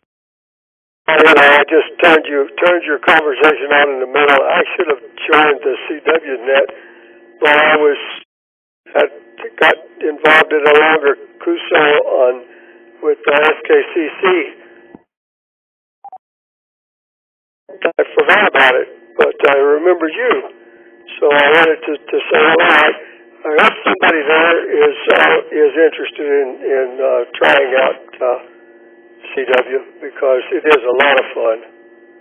I had to do it because I got tired of digital when I was operating from my 10th floor condo in Honolulu. Back years ago, I found it was easier to stick out a 40-meter hand stick at night when none of the people could see it and complain. And I found out there were people on CW, and I just enjoyed the code even at a slow speed. It's all right. Most people will slow down for those of us who don't go 20 or 30. Over. Yeah, it is a lot of fun. It's like Ernesto was saying, it's kind of like a video game. That's definitely kind of how I'm looking at it too. It's fun to memorize it and then play around with it, see how fast you can get going. I just started a couple days ago, so I'm not that great, but I'm about halfway through the alphabet. I'll get there soon. Well, I would recommend not rushing. There's a free program you can get on your computer. It's not on your phone, but it's G4FON. He died last year or so, but this guy taught himself Morse when he finally wanted to learn, and he was a code writer, so he wrote this program. It's very, very good using the Farnsworth. I'm sure it's very similar to what you've got on your Morse Mania. I have a little app on my phone that was about $5. It's pretty good too. And you always have to keep practicing, and that's the fun of it. Over.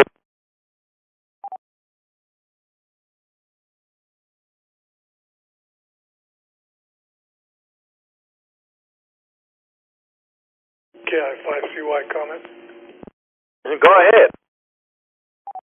Tony, one of the things that I've been watching on these ham guys on YouTube, there's a guy who developed a kit called the Morris Monkey, who is, it's got all sorts of controls on there and a pre-programmed chip, and it also has a way to where you can learn the Morse code at whatever word speed you want.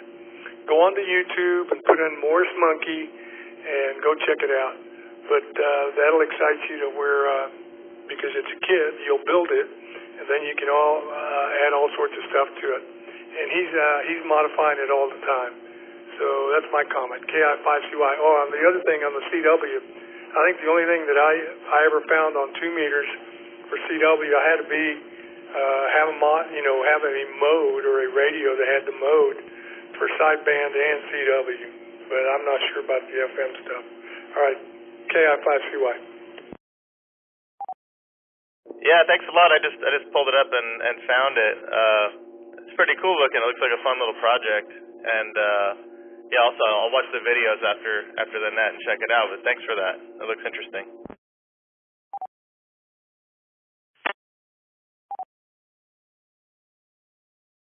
Well, thank you guys for the comments. Tony, do you have anything else for the net before we move on? No, I'm good. KJ5AGH, back to net. Man, and I appreciate you helping me out with the antenna on Friday. Justin was we were just talking to him a second ago. So I appreciate it, man. I'll ping you on our way out, and we'll meet up there and make things happen. All right, well, let me do an idea because it's been a while. You are listening to the Oak Hill Amateur Radio Club Thursday Night Net. Brought to you by the Oak Hill Amateur Radio Club, callsign N5OAK, and by awesome hams like you. We're here every Thursday night at 8 p.m. Central, and my name is Ernesto, KI5PZN, that's Papa Zulu November, and I'm your net controller for tonight's net. We were just talking to Tony, KJ5AGH. We're going to go now and check with John, KI5ZIE. John, what's going on, man? How is life treating you? Hey, Ernesto. It's KI5ZIE. The last time we talked was Sunday night on the other net, and so I had my right hip replacement surgery Monday morning, and I survived that, and I'm just healing up from that. And I think I might have told you all that our slumlords decided to throw us out and gave us 30 days, now extended to 60 days to find a new place to live. Nice timing. So we're all scrambling around like cockroaches when the lights come on, trying to figure out where everybody's going to go. So my daughter and my grandkids are going one way, and my partner Elizabeth and I are going probably to Taylor. Looked at a really nice place today out there in Taylor. And in the midst of all this, I got my HF radio. That I got here. And with the power supply and everything, and I haven't even really unboxed it, any of it, because there's no place to put anything. I guess I waited 60 years to get the thing, so I guess I can go a few more days before, take it out of the box and figure out what to do with it, where to put it. So that's what's going on. Everything's just kind of hectic and busy. It's a crazy time, but I'm recovering. Things will get better. they will definitely get better. So it is not the best time, but it just means better times are coming. So back to net. KI5, ZIE.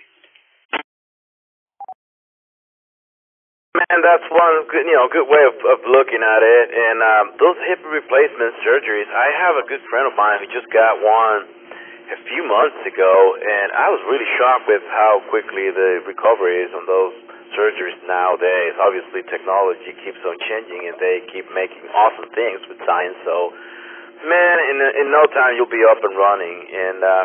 And Taylor is pretty nice. I like it out there. It's been a while since I've driven out to Taylor, but that's a beautiful place. We'll just have to figure out a way of getting you into the repeaters that we can also always do Echolink also to get you in, or All-Star for at least for the repeaters. And on the HF radio, let me reset. Yeah, now I hear you. If you're in the process of moving, it's I can totally see how that could be a not perfect timing for it. But the good thing is it's an HF radio.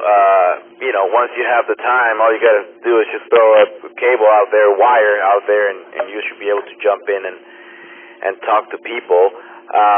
Do you think you'll be moving within, I guess you have to by 60 days. You think it's going to happen before then? Back to you. Yeah, I think we're going to be moving pretty soon here, or at least start moving. So it's all, it's all coming. It's just, it's not a great, it's just a mess. There's so much stuff. It's just a nightmare. But we'll get through it. Oh, I had one other thing I wanted to say. So, 6 weeks ago I had back surgery, and I was down at Seton, and I told you all that it seemed like all the nurses were carrying FRS radios, and that's how they were communicating, patient information with one another using FRS radio. And so on Monday when I went to hospital at Seton Northwest, I brought one of my GMRS handhelds, which listens to FRS, and we couldn't pick up anything, and nobody seemed to be wearing an FRS radio. So there's that. I don't know whether that's what they really are using down there at Seton, the main hospital downtown, but that's sure what they look like, antennas that couldn't be unscrewed. So I'm still curious about that. Just kind of a mystery there of why they thought that was a good idea. But at any rate, it was so empty at Seton Northwest Monday morning. I was like one of only a couple of people even there. So it was just, you don't need a radio. You can just hey buddy, bring the IV kit down the hall, and it was there. So it was all good. Everybody was great. Nurses were excellent. Excellent health care, beautiful. Everything was perfect. The hamburger they served at lunch could have had some onions on it. That's probably the biggest complaint I had. Was I don't know, just make the hamburger fit symmetrically inside the bun. That's seriously the biggest complaint I had about the whole experience. So I can't complain then. So I'm happy. KI5ZIE, back to net. Raw onions on a burger. How rude is that? But I'm glad to hear that things went well at the hospital.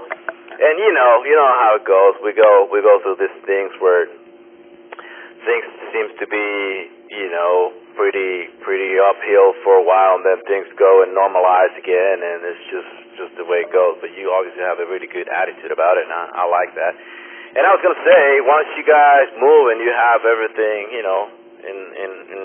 under control, if you need help putting that antenna out there for the HF radio, man, shoot me a message, and I'll be more than happy to go up there. I'll grab a couple of friends, and we'll go and make it happen. Because we know that you're recovering right now. It'll be really cool for you to have that radio set up, because radio is kind of healing, man. Back to you.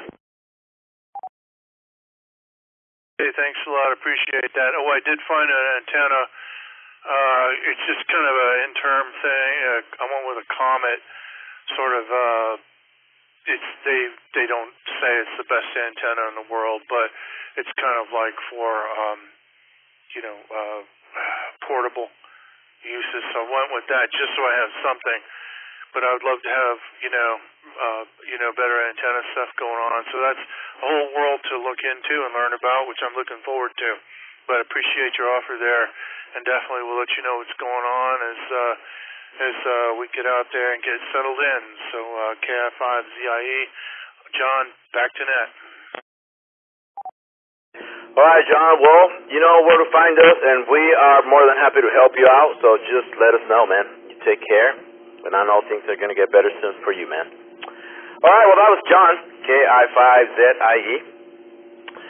We are going to go check now with Blake, KI5ZTW. Oh, man. I can't even read my own handwriting. Blake, what's going on, man? How's life treating you? Ernesto, what's up, man? Thanks for hosting the net tonight. It's Thursday.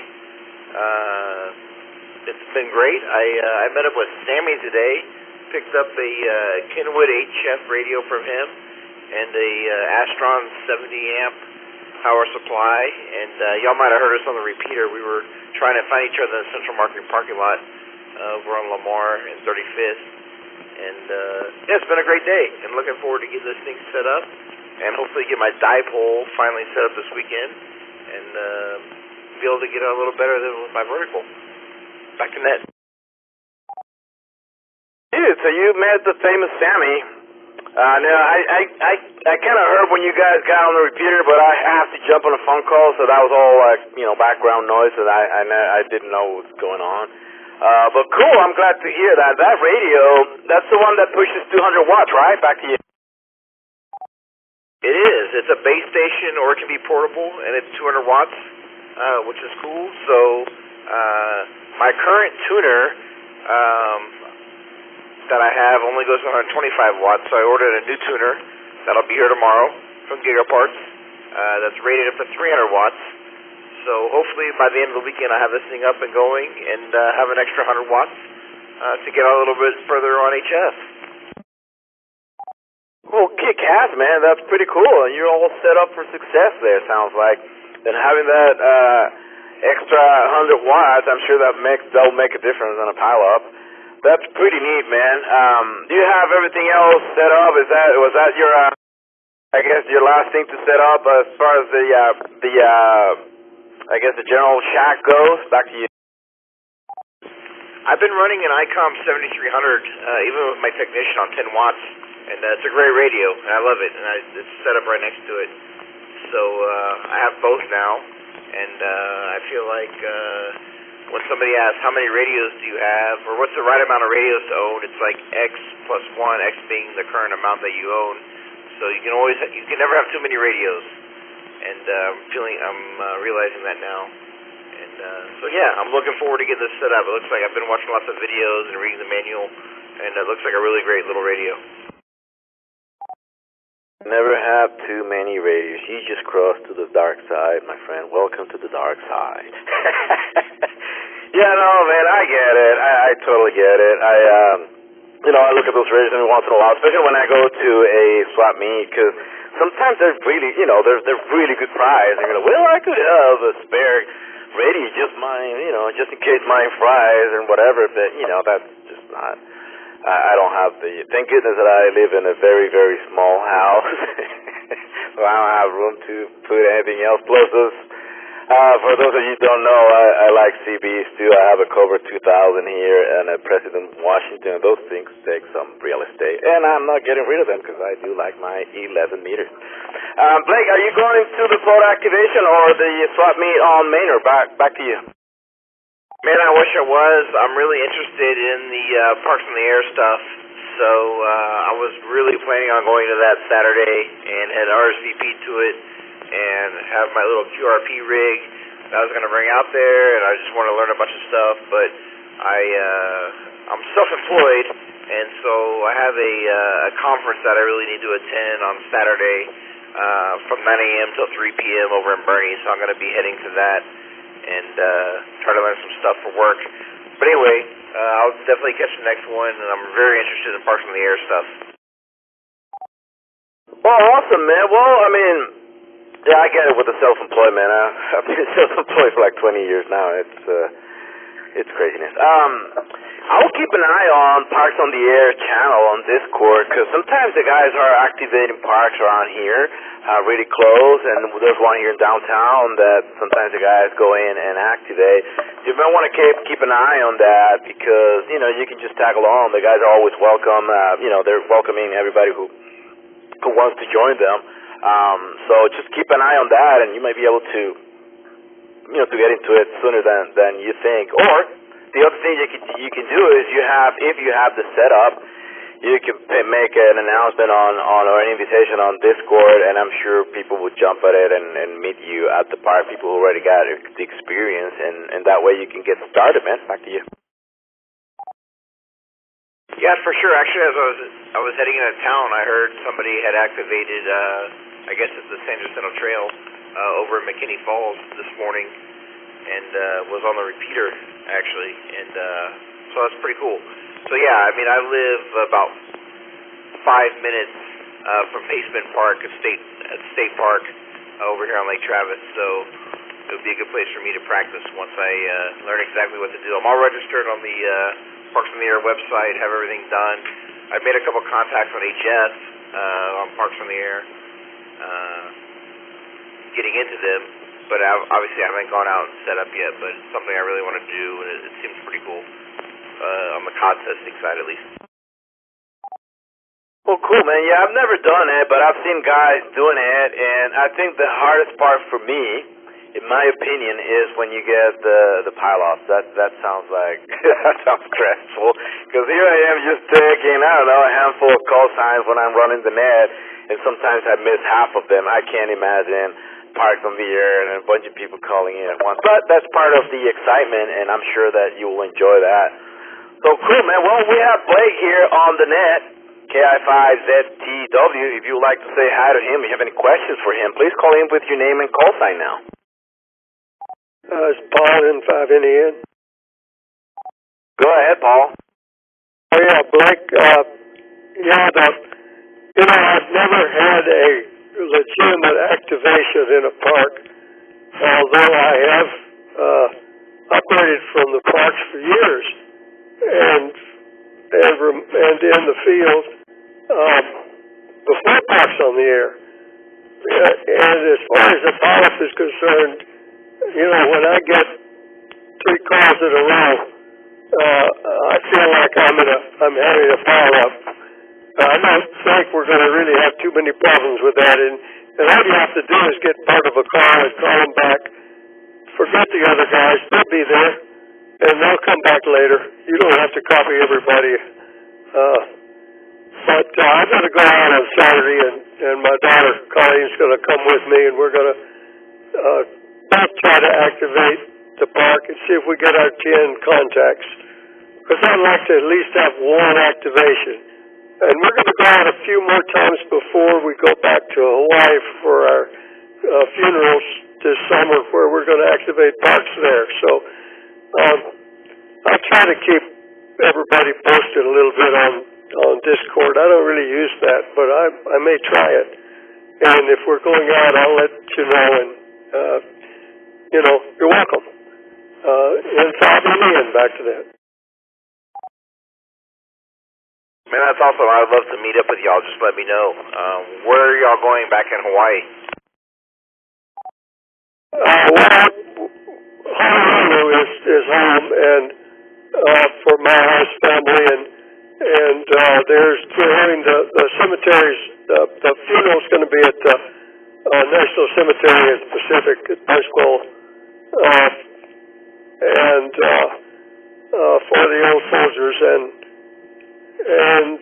we're going to go back, visit family, stay with family, stay a few days at Waikiki, but we're going to go out to activate several parks to see if we can get anybody's attention while we're there. That should be fun, and I'm hoping to get one of my wife's cousins and his son interested in radio enough to get their tickets. Back to that. Man, that's awesome. I spent several years in Hawaii growing up as a kid on the east side of Honolulu, or the east side of Oahu, east of Honolulu, in the Hawaii Kai area. Attended Cocoa Head Elementary. My sister graduated from Kaiser High School on the east side, kind of over by Hanauma Bay, and loved getting back there. And yeah, it'd be great. Let us know. It'd be great to make a DX with you from Austin all the way to the Hawaiian Islands. That would be true. By the way, if you ever have talked to maybe somebody in Hawaii, my friend Sonny usually checks into the California Hawaii net, which is it's in the middle of the day, 1700 is when it begins, Zulu, and that's a fun batch of guys. And we kind of keep in touch every now and then. If conditions are good, you can talk to Sonny. Over. That would be great, and let me know whenever you want to activate a park here in Austin. I'll try to join y'all. It'll be fun. Sure do that, gladly. Back to that. Well, awesome. Thank you all for those comments as well. We got Blake here on the net. Does anybody have any questions or comments for Blake? If so, please call in with your name and call sign.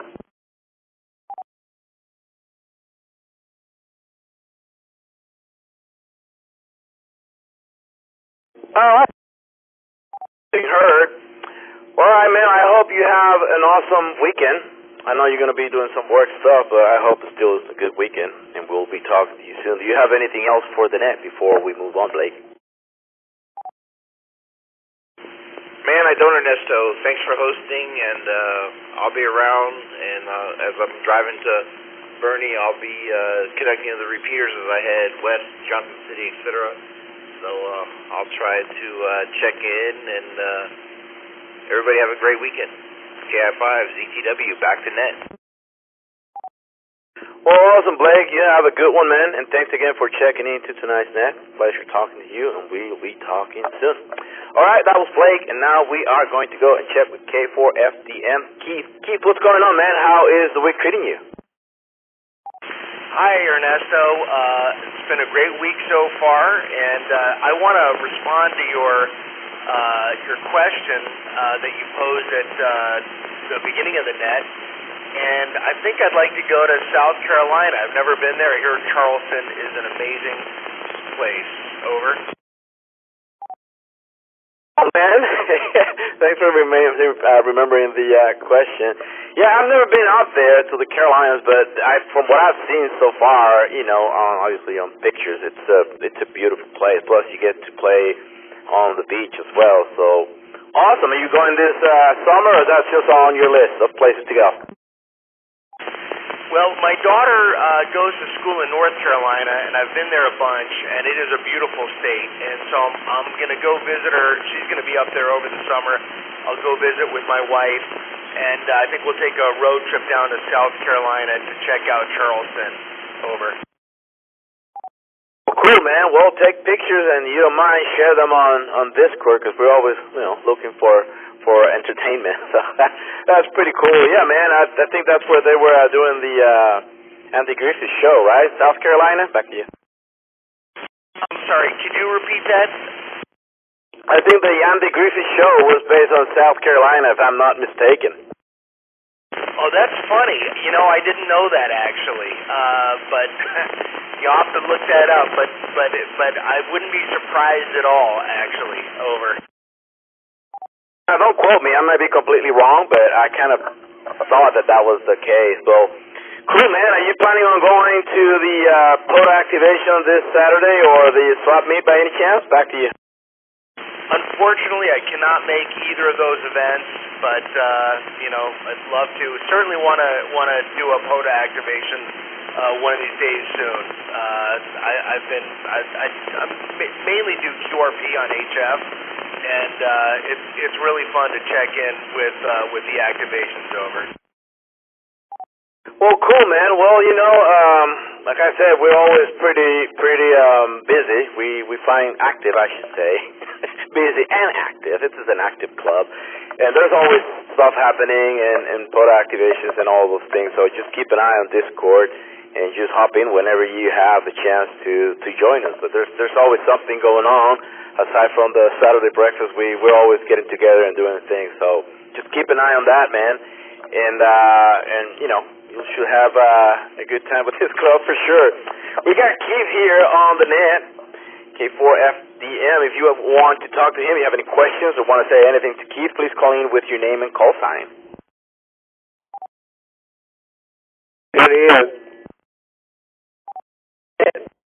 I'm sorry, I'm going to have to say good night.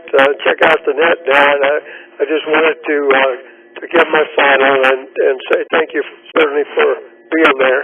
I've enjoyed the chats with everybody. So this is Paul N5NE, and now I'll say 7-3.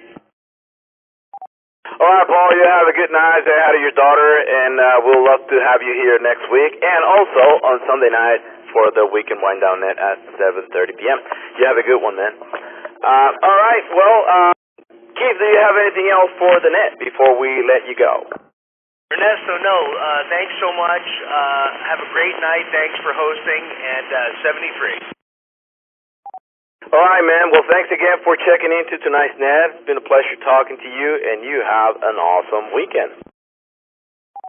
All right, we had Keith on the net, and after Keith, we have Edgar from South Austin. And Edgar, I did not copy your call sign completely. Do you mind repeating your call sign?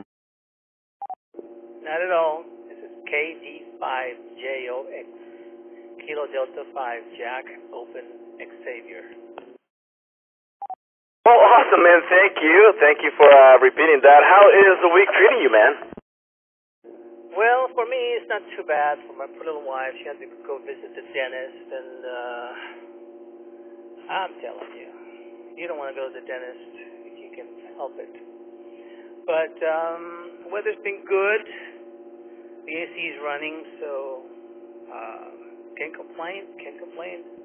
I kind of like the format here. I thought ham radio is dying because of the advent of the iPhone and all that stuff.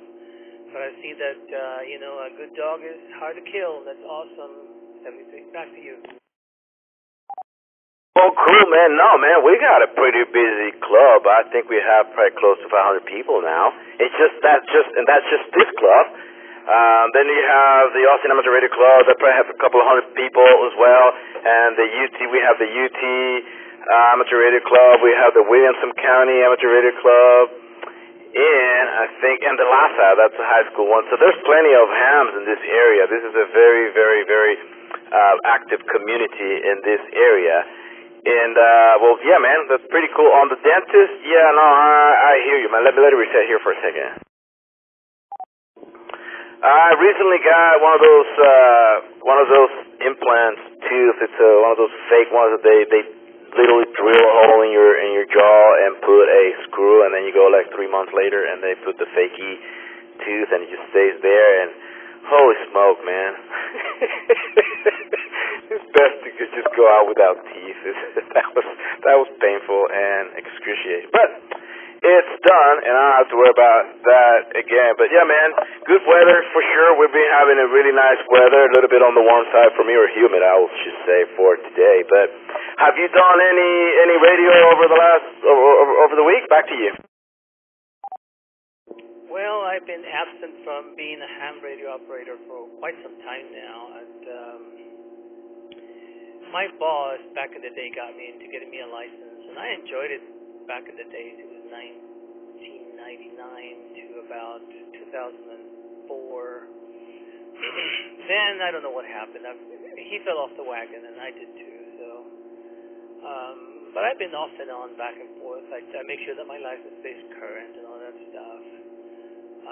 I used to work for Motorola, so I don't need a big, powerful radio to hit this repeater. And I've heard you chattering a couple of times. I was like, hey, this is kind of cool. I might as well join in.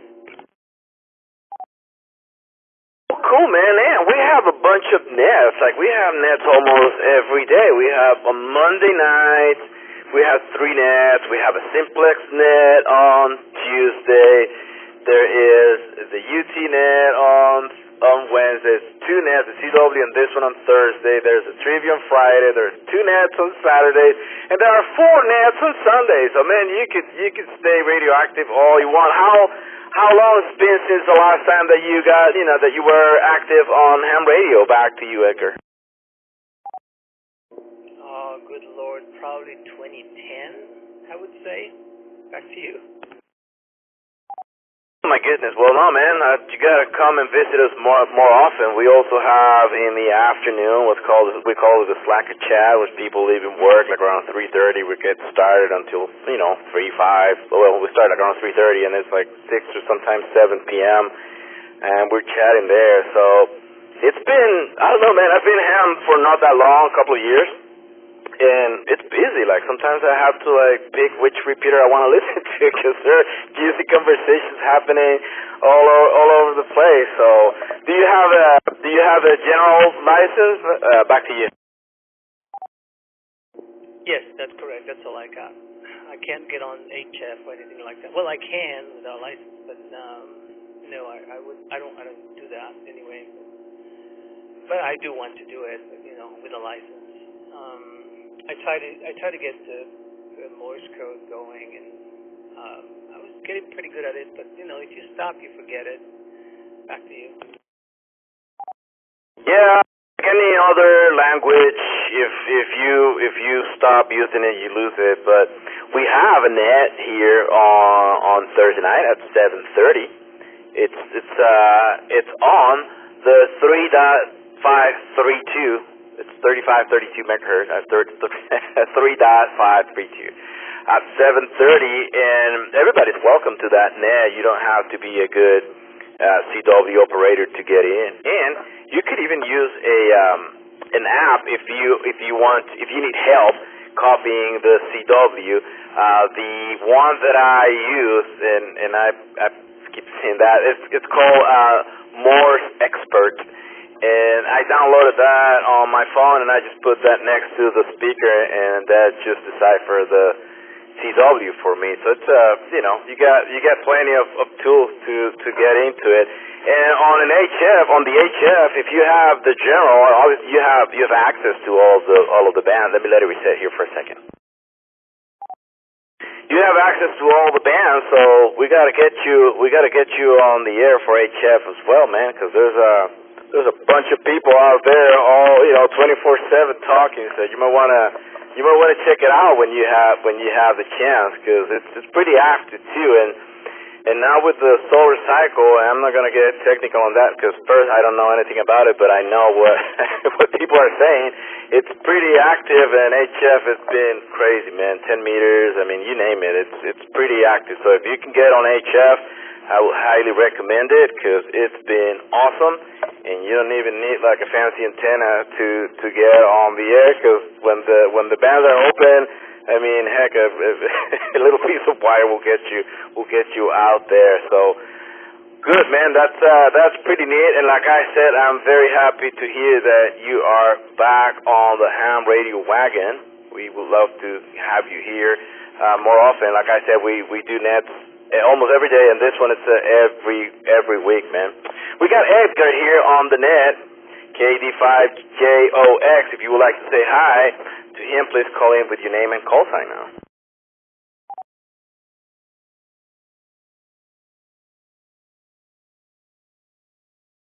Yeah, I can hear everybody just trying to get in to say hi. But anyway,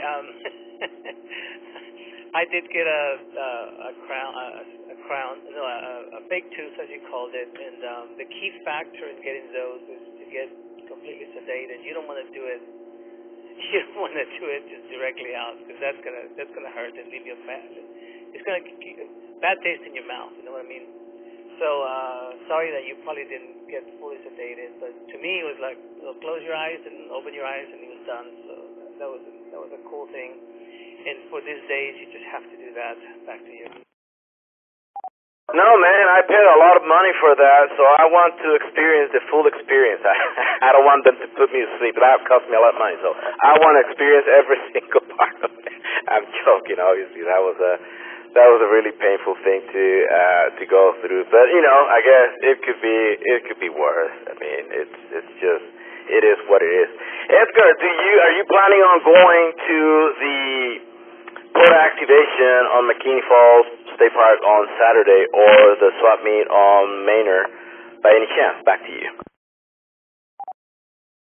Unfortunately, neither. I gotta put up a dual clutch transmission on one of my cars and then get that trained and running. And then after I get done with that, I gotta get the Alfa Romeo 4C also transmission fixed.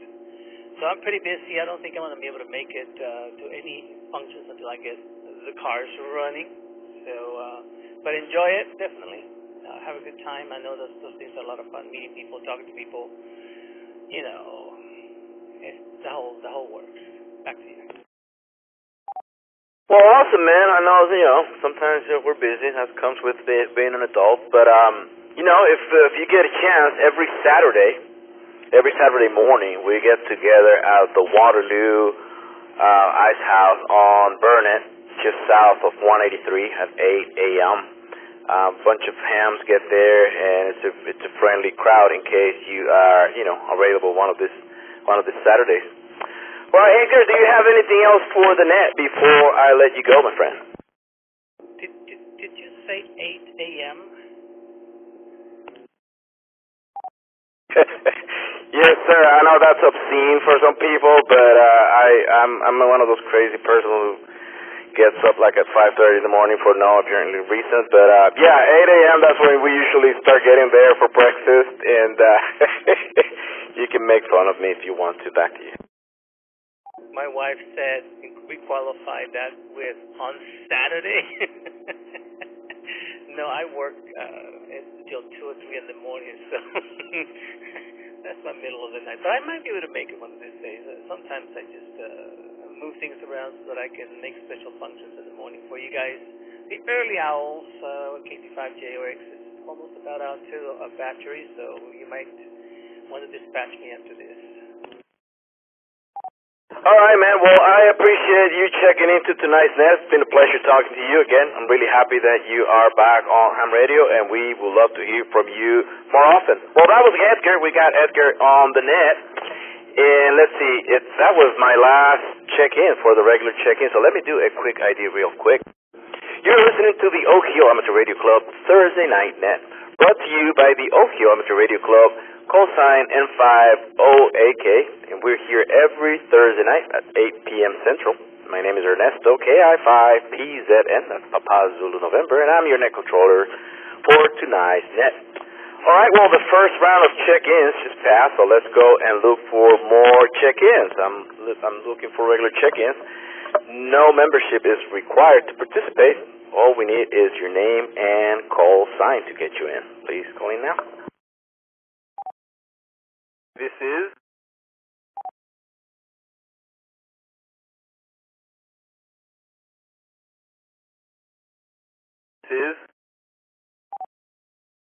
David, Kilo, Golf 5, Uniform, Bravo, Bravo.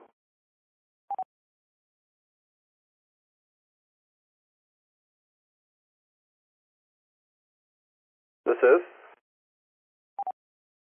Kilo India 5, Romeo Bravo Tango, Kent, at Pflugerville.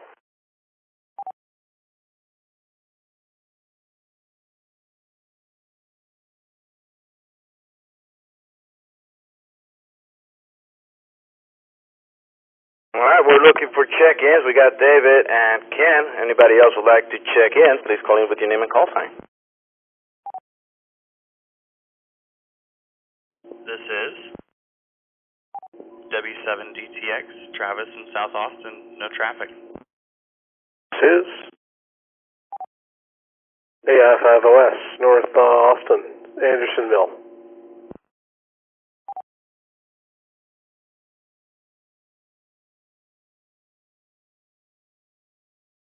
All right. We got David, Kent, Travis, and Justin. So let's go and check with Mr. David, KG5UBB. David, what's going on, man? Are you surviving your finals? Ernesto, I hate to say it, but I failed my first class. It's all good, though. It happened. And I'm going to kick ass the next time. Oops, sorry, I'm not supposed to say that. I'll kick butt on the next exam when I take the course again. Yeah, just too much happened at once, and I couldn't keep up. Otherwise, I'll be heading home soon before summer classes start, and that's about it. KG5, UBB, back to net. Well, man, you know, it happens, and we learn from those things. I got one of those in my belt too, and it's just create character. So I like your attitude. I like your attitude that you're going to be kicking Heine. That's another version. You're going to be kicking Heine on the next drive. Do you have a Fox plan for the weekend by any chance? Back to you. Yeah, Ernesto, so Matthew, KN4LRA, and his father, whose call sign I forgot, are coming down, or they're in Austin, and they wanted to find the fox. So I offered to hide it this Saturday before I head back home, and it should be fun. It'll be hidden on the UT campus, like always, and I'll try to make it hard, but not too hard, and keep it closer to parking this time. Back to net. Right on, man. Is it going to be Saturday and Sunday, or just one of the days, or Friday? Back to you. Probably just Saturday. I've got a lot going on, and I'm probably going to be leaving town on Sunday, so Saturday is kind of the sweet spot. I would put it out for longer, but don't know that I can swing it. Back to you. Not a problem, man. I understand, and pretty cool that you get to see your folks before the summer starts again, the classes. I'm guessing you're going to be here all summer long? Back to you. Pretty much. Yeah, I think my last class of the summer, the second class gets out like a week or so before courses start. And that week before class starts usually for me is pretty hectic, figuring out financial aid and paying for anything else, and you know, just getting settled in before the semester begins, truly.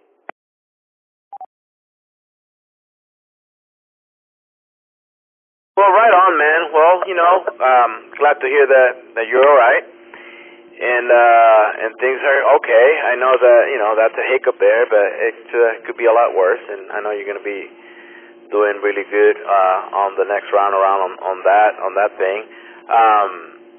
Well, I guess it sounds like you're busy, and you'll be busy for the weekend, so it doesn't sound like you're going to be going to the pod activation or main or any of those things happening, unless you are, I guess, you could be free on Saturday. Are you planning on going to any of those things by any chance? Not particularly. It sounded nice, but I just have a lot going on, as you said. Plus, I want to watch the fox, you know.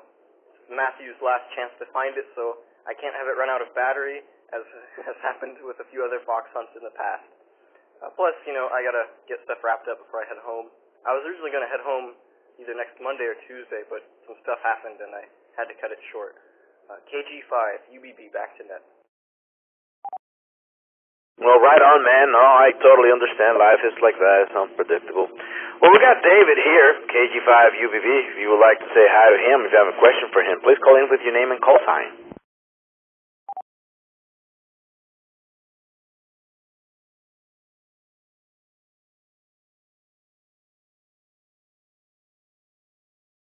Well, nothing hurt. Well, David, do you have anything else for the net before we let you go, my friend? Well, just one thing, I need to make it clear that I did not get an F. I got a D in the class, you know, just, and all my other grades were A's. So, just to, you know, in case any potential employers are listening, you know. Jokes aside, thanks for running the net, Ernesto. I'm going to have to head off for the rest of the night, but I'll be listening. KG5, UBB, back to net. All right, David, you take care. We know you're a smart kid, man. We do know that. It's just, you know, life is like that. It's just crazy. Well, awesome, man. You have a good weekend, and you enjoy your time off over there. Say hi to your parents. and we look forward to seeing you back when you return. All right, well, that was David, KG5UBB, and now we are going to go and check with my friend Ken, KI5RBT. Ken, what's going on, man? How is life treating you? Good. Glad the weekend's coming up. Although Ben's going to be away for Mother's Day and his mom's birthday this weekend, so I think it's going to be cleaning up and project time. I've cleaned off my workbench in my office, so I've got a couple of projects going. I think I'm going to start building a Tesla coil this weekend. I've got a kit, and probably make a run to the dump, which seems to be every other week it seems. But other than that, I don't think I'm going to be making any 8 o'clock breakfast, simply because on a Saturday I won't get up until at least 10. But that's about all that's going on here. KI5RBT. Well, if you get up at 10, that means that you could go to the either POTA activation or the swap meet and hanging out with us. Well, that's cool, man, that you guys to clean the shop, the shack, I should say, or the office. The Tesla coil. The only thing that I remember from the Tesla coil is I used to go to, it's called Flipside. It's a festival here in Austin, in this Austin area, and it's the Austin version of the Burning Man. I used to go there for like a million years in a row. And there's a camp where they have 2 Tesla coil and maybe it was just one. It's been too long. Plus, you know, those festivals, they're kind of blurry for whatever reason. The memories are blurry. But they have like 2 of those big things, and people, because I didn't get into it, people get into this like cage in the middle of those 2 things. Let me reset. And they were dancing and whatever, but they turned those things on, and you could hear the electricity going into the cage where the people were dancing and stuff. That's my experience with the Tesla coil. Are you building something like that, Ken? Back to you. Yeah, it's about 12 inches tall, I think, once it's built. It's interesting though, because I just did my general class, and as I was looking through the parts list, making sure everything was there, there's all these massive capacitors in there. And I was looking at it, it's like, you're putting them in parallel. And I was like, oh, I know what that's going to do. And, you got to solder a resistor across the leads of the capacitors. And I was like, ooh, it's for creating a chain reaction, I think. But it should be a lot of fun. I doubt that I'll be using a radio while I'm using the Tesla coil because, it's basically it's a giant spark gap thing. But I watched a YouTube video on some guys touring an old GE factory last night, and it kind of struck me as that would be really cool to do something like that. So I knew I had the kit. I figured I'd just go ahead and start putting it together. I've got my soldering iron and everything. I actually ordered a hot air station that should be here tomorrow. I don't know why I needed that, but I do. I have it. So anyway, that's about it. If anyone has any comments, questions, please feel free to holler back at me. KI5RBT. Well, that's pretty neat. Well, if you get really good at building that Tesla coil, and you want to build the bigger one, because the one that I'm talking about, I think those towers were, I got to get up and kind of, it was probably like, I don't know, 8 feet tall. But if you build one of those, or 2 of those, and you build the dancing cage in the middle, we can probably talk Rusty into jumping into that cage and see if he'll dance or get electrocuted. But well, cool, man. That's pretty neat, and I'm glad to hear that. And on the last thing that you mentioned, the heat or hot air something, what do you use that for? Back to you. It's mostly for reworking electronics that have problems. I took apart a Kindle that my son had, and the only problem is it needs a new power jack. And I was looking at it, and I thought, I could do it with my Hakko iron, but I'd really rather have a hot air system. I watched several guys that do a lot of electronics work, and I figured, this thing's busted and old, so it'd be a good place to start learning. And I can also use it on, heat shrink and other things. And I think there's some uses when I do 3D print cleanup as well, because, it could possibly smooth out prints in areas and things like that. But that's about it. My hobby is hobbies. It's part of my ADHD. So I've got too many hobbies and I've got too many projects, so I've got to kind of get everything organized to where I can actually do some of them, other than just look at the boxes. Well, cool, man. Well, you know that I'm a very serious person. I'm going to ask a very serious question about that hot air machine. Can you cook a hot pocket with it? Back to you. You probably could, but by the time you got it all cooked, it would be cold on the other end.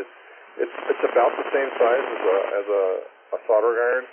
It just has a jet of hot air. You know, I think it's got to be hot enough to melt solder. So, or as our British friends call it, solder. But I've never had one before. I've seen them being used a lot, and I found this one for like $50 on Amazon. And I thought, it's $50. It's worth the challenge. So I'll let you know how it goes. Well, cool, man. Yeah, I'm going to borrow it and try to use it in the kitchen. I'm kidding. I just get curious with those things. That's the reason why I don't have those instruments here, because I wouldn't use it for what they're intended to, and I'll be doing like stupid stuff like that and ruining them. We got Kent here on the net, KI5RVT. If you have any questions for Kent, or if you want to say hi to him, please call in with your name and call sign. N5LX. Go ahead, Sky. Yeah, you guys were talking about Tesla coil. I just wanted a quick comment. There's a kind of a rock group, I guess. It's an electronic music group. They do live music. It's called Arc Attack. I don't know. I think some of them live in Austin. Still, I did sound for them. Sound reinforcement. I don't know, like 10 years ago or something. And I just read that they may actually still be touring. I don't know if they're putting on shows around here or not, but you can look in the, maybe look in I don't know, the tabloids or online. Maybe you can find some listings of local. Well, maybe just look up Arc Attack. It's ARCATTACT, and they have these big giant Tesla coils. I'm going to reset for a second. They have one on each side of the stage. There's like lightning bolts that go like 20 feet into the air, and between the two big electrodes. And they have this guy wearing a mail, I guess it's steel or copper. It's like mail armor, a metal mesh. They have this guy wearing a suit, and he goes out there and like right in the middle of the plasma lightning bolts, and moves around. Does all kinds of interesting things. And they have I think they have a drum set that's like automated. It's like a robot drummer. But anyway, it's kind of interesting. Maybe check it out, Arc Attack. I actually saw them at the very last Maker Faire that we had here in Austin several years ago, and it was very exciting and very interesting, and my son was terrified. So, more reason to build one. But, yeah, I think it's going to be a lot of fun. Hopefully I can get it done tomorrow, or maybe not tomorrow, but this weekend, and I'll shoot some video and put it up on Discord.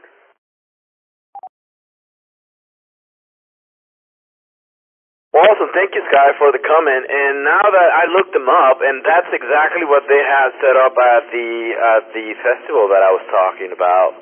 Is exactly, I wouldn't be surprised if those are the same guys, but they will set up a camp over there. They'll have those things in. They'll put a cage in the middle. The guy was walking around, I remember, with that suit, and that thing was just shooting that thing all over the place. It was scary, but at the same time very interesting to watch. But yeah, it's funny that I'm glad that you mentioned that, Sky, because I have no idea. But yeah, that's exactly, and that was in the middle of nowhere in the woods. So that was an interesting. They used to do that for I don't know how many years. Well, cool, man. We got Kent here. If anybody wants to say hi to him or have any questions for Kent, please call in with your name and call sign. KI5F2Y. Go ahead.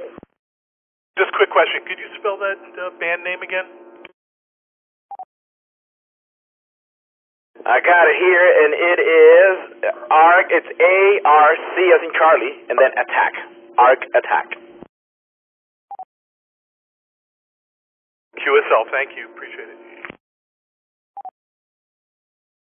Yeah, I'm sure that all the burners are familiar with those guys. That's pretty neat. Well, Kent, do you have anything else for the net before we move on?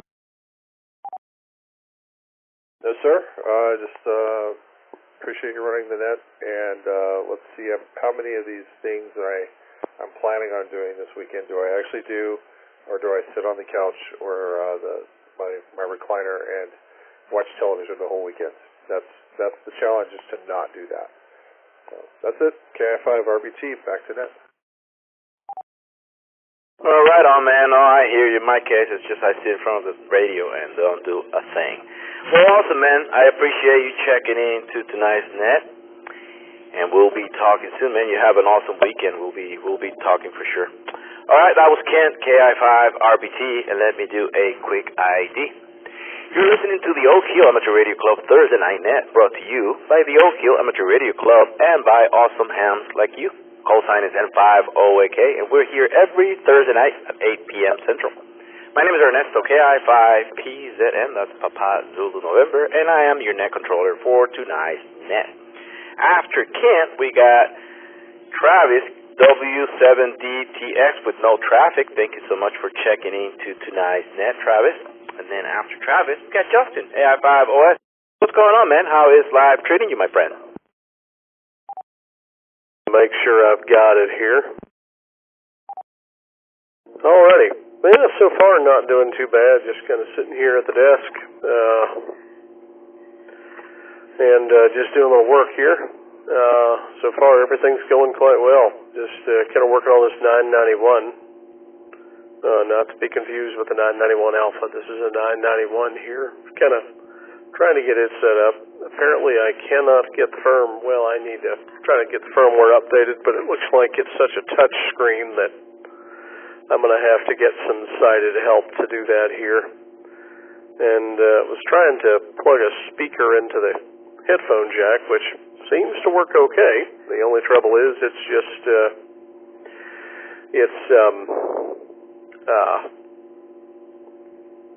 the speaker has a real long cord on it, and the cord just runs everywhere, so I was kind of playing with that here a little bit, and using Win for Yaesu, but I'm going to try Ham Radio Deluxe, I think, because I've got the 710 and the 991, so I think that'll work out really well.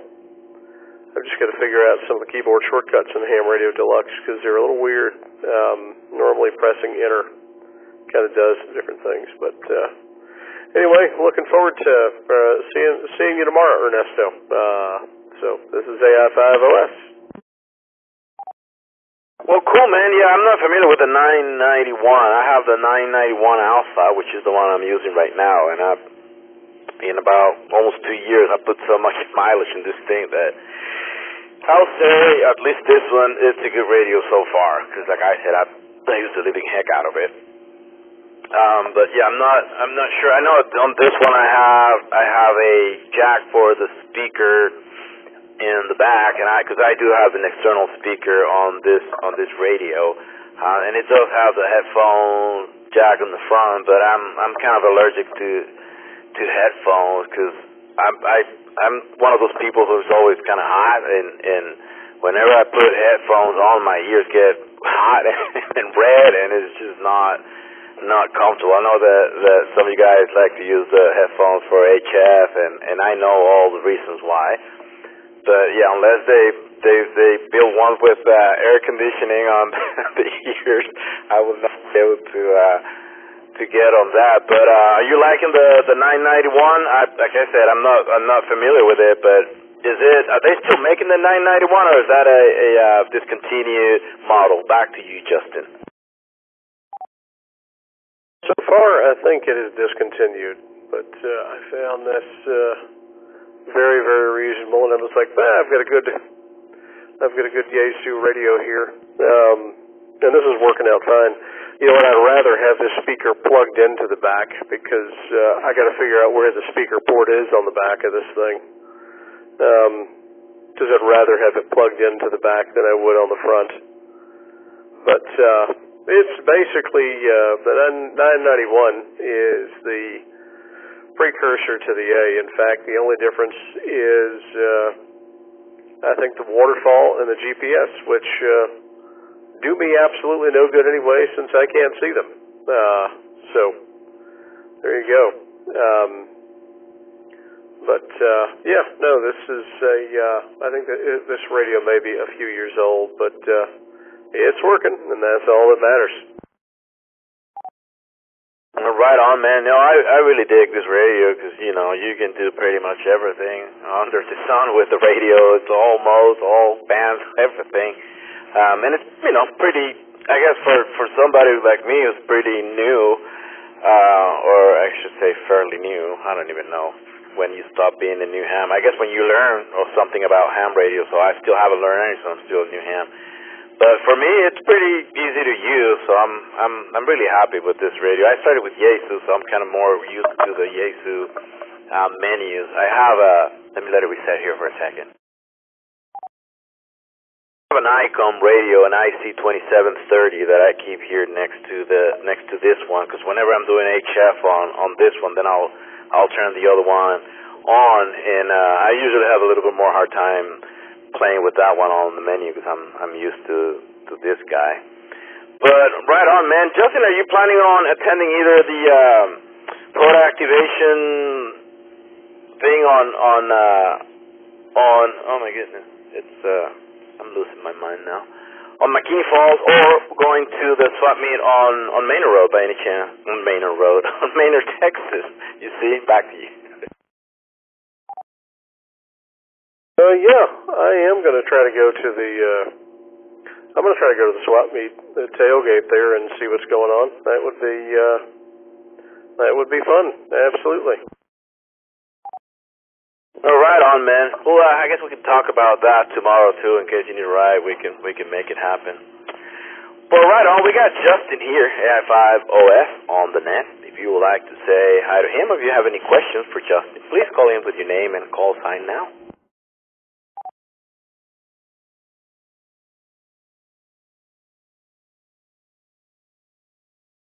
Well, nothing heard. Justin, do you have anything else for the net before I let you go, my friend? Just one more thing. Do you recall where the speaker jack is on the back of this thing? It's funny, as we were talking, I pulled the radio, and I was starting to look, and then I was afraid that I was going to plug something, but let me look real quick. If I go off the air, you know what's going on. But this guy goes, if I'm not mistaken, oh Jesus, I can't see it either. Okay, so it's really right under the HF plug on the back. It's right under the HF side of the coax plug on the back. Good. Okay. Well, thank you much. That helps me out more than you know. And there are two over there, and I can't tell. Actually, I should look. No, I can't. I cannot see it. There are two. It might be left and right. I'm not sure, but you can try. There are two jacks back there, and I can't see it because my cables are not long enough to pull the radio from the wall. But there, you should find, if it's the same as this one, you should find under the HF coax connector, you should find two jacks, and the one that I'm using is the one on the left when you're facing the back of the radio, by the way. Very good. Okay. Well, we will try that. Well, I do appreciate your help. Awesome, man. I'm glad that I could help, and the little bit that I could help. I don't know a whole lot, but all right, man. Well, you have an awesome night and an awesome weekend, and we'll be talking to you tomorrow for sure. Have a good night, Justin. And let's see. Well, Justin was the last person here on my second round of check-in. I'm gonna do a quick ID real quick. Stay legal, and you're listening to the Oak Hill Amateur Radio Club Thursday Night Net. Brought to you by the Oak Hill Amateur Radio Club, #N5OAK. We're here every Thursday night at 8 p.m. Central. My name is Ernesto, KI5PZN, and I'm your net controller for tonight's net. All right, we had Justin on the net, and he was the last person here on my second round of check-in, so let's call for check-in. So if you would like to check in to the net, please call in with your name and call sign. Question. Go ahead. This is Kilo India 5 Charlie Yankee. Where is the Manor Ham Fest tomorrow? All right, well, and I was going to talk about this a little bit later, but it's getting late, and I'm sure people are falling asleep by now, but it's on the Good Luck Grill. Good Luck Grill, and it's starting at 9 a.m. Thank you, sir. Thank you for all you do. Thank you for the net. Thank you for hosting it. Thank you for you. KI5CY. We're clear. Thank you. I appreciate it. All right. Anybody interested in checking into the net, please call in with your name and call sign. KI5YIT, Andy in Liberty Hill, no traffic.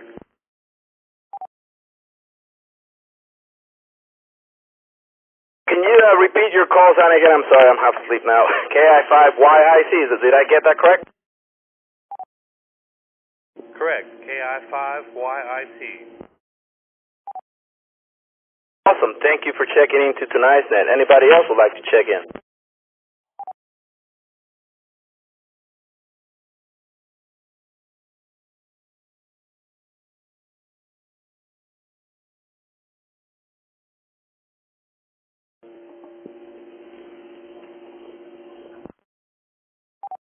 All right, well, sounds like it's time to wrap up the net. But before I do that, I'm going to read you a list of the local net so that you can stay radioactive throughout the week. We start on Mondays with the Oak Hill Amateur Radio Club 6-meter Mondays, hosted by Rick, AI5A. That's on the 50.125 megahertz frequency upper sideband at 8 p.m. Also on Mondays, we have the Williamson County Amateur Radio Club New Ham Net. That's on the 146.640 megahertz repeaters, also at 8 p.m. And also Mondays at 8 p.m., the Texas A&M University Amateur Radio Club Information and Training Net. It's on the N5 OAK repeater system and the University Link repeater system, again at 8 p.m. as well. On Tuesday, we have the Oak Hill Southside Simplex, hosted by Ray, K5BZI, that's on the 146.555 megahertz frequency at 8 p.m. On Wednesdays, we have the UT Amateur Radio Club Wednesday Net, hosted by Matthew, KN4LRA, that's on the University Link repeater system and the N5 OAK repeater system at 8 p.m. On Thursdays, we have the Oak Hill CW Net, hosted by Pat, W5WTH, and that's on the 3.532 megahertz frequency at 7:30 p.m. And like I said earlier, you don't have to be a good CW operator to jump in. They're really friendly, and they're always very helpful, so you can hop in and you can use an app or the computer if you need to get into the CW Net. At 8 p.m. on Thursday, this one, the Oak Hill Thursday Night Net, hosted by a different operator every week. This is on the N5 OAK repeater system and the University Link repeater system. And this one, again, starts at 8 p.m. On Fridays, we have the Oak Hill Friday Night Trivia Net, hosted by Rusty, WZ5BBS. And that's on the N5 OAK repeater system and the University Link repeater system at 9 p.m. No software to install or accounts to create for this one. All you need is your smartphone, tablet, or a computer to play and your radio.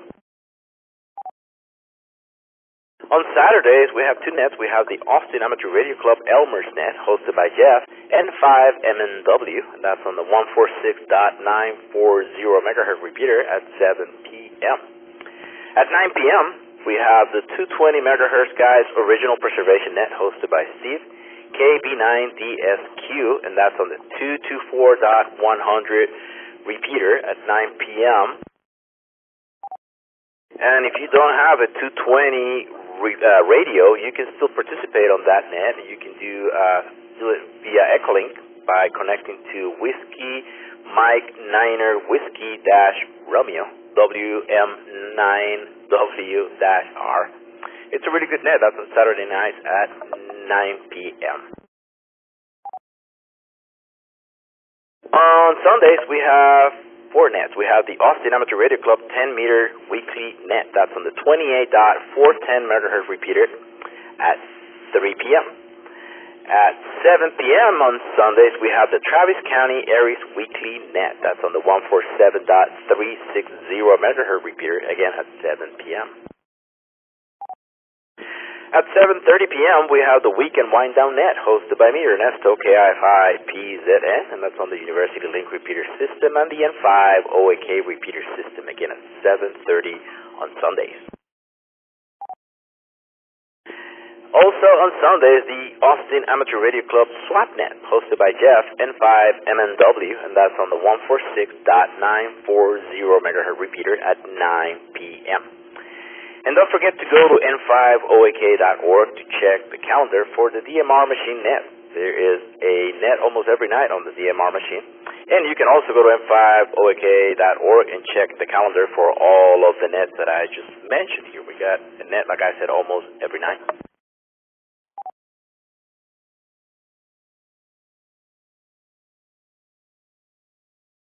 Well, and don't forget, this weekend we have the Saturday morning breakfast at Waterloo on Burnett Road, just south of 183 at 8 a.m. Then we have the POTA event on McKinney Falls Park at 9 a.m.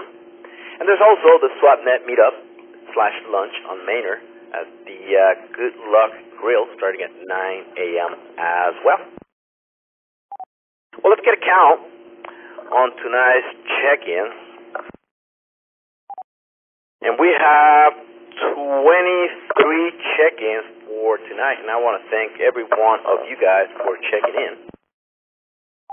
And that was Aaron, Ken, Bill, Marshall, Philip, Patrick, George, Sam, Brandon, Bill, Cody, Lou, Tony, John, Blake, Keith, Edgar, Paul, David, Kent, Travis, Justin, and I missed your name, but KI5YIC.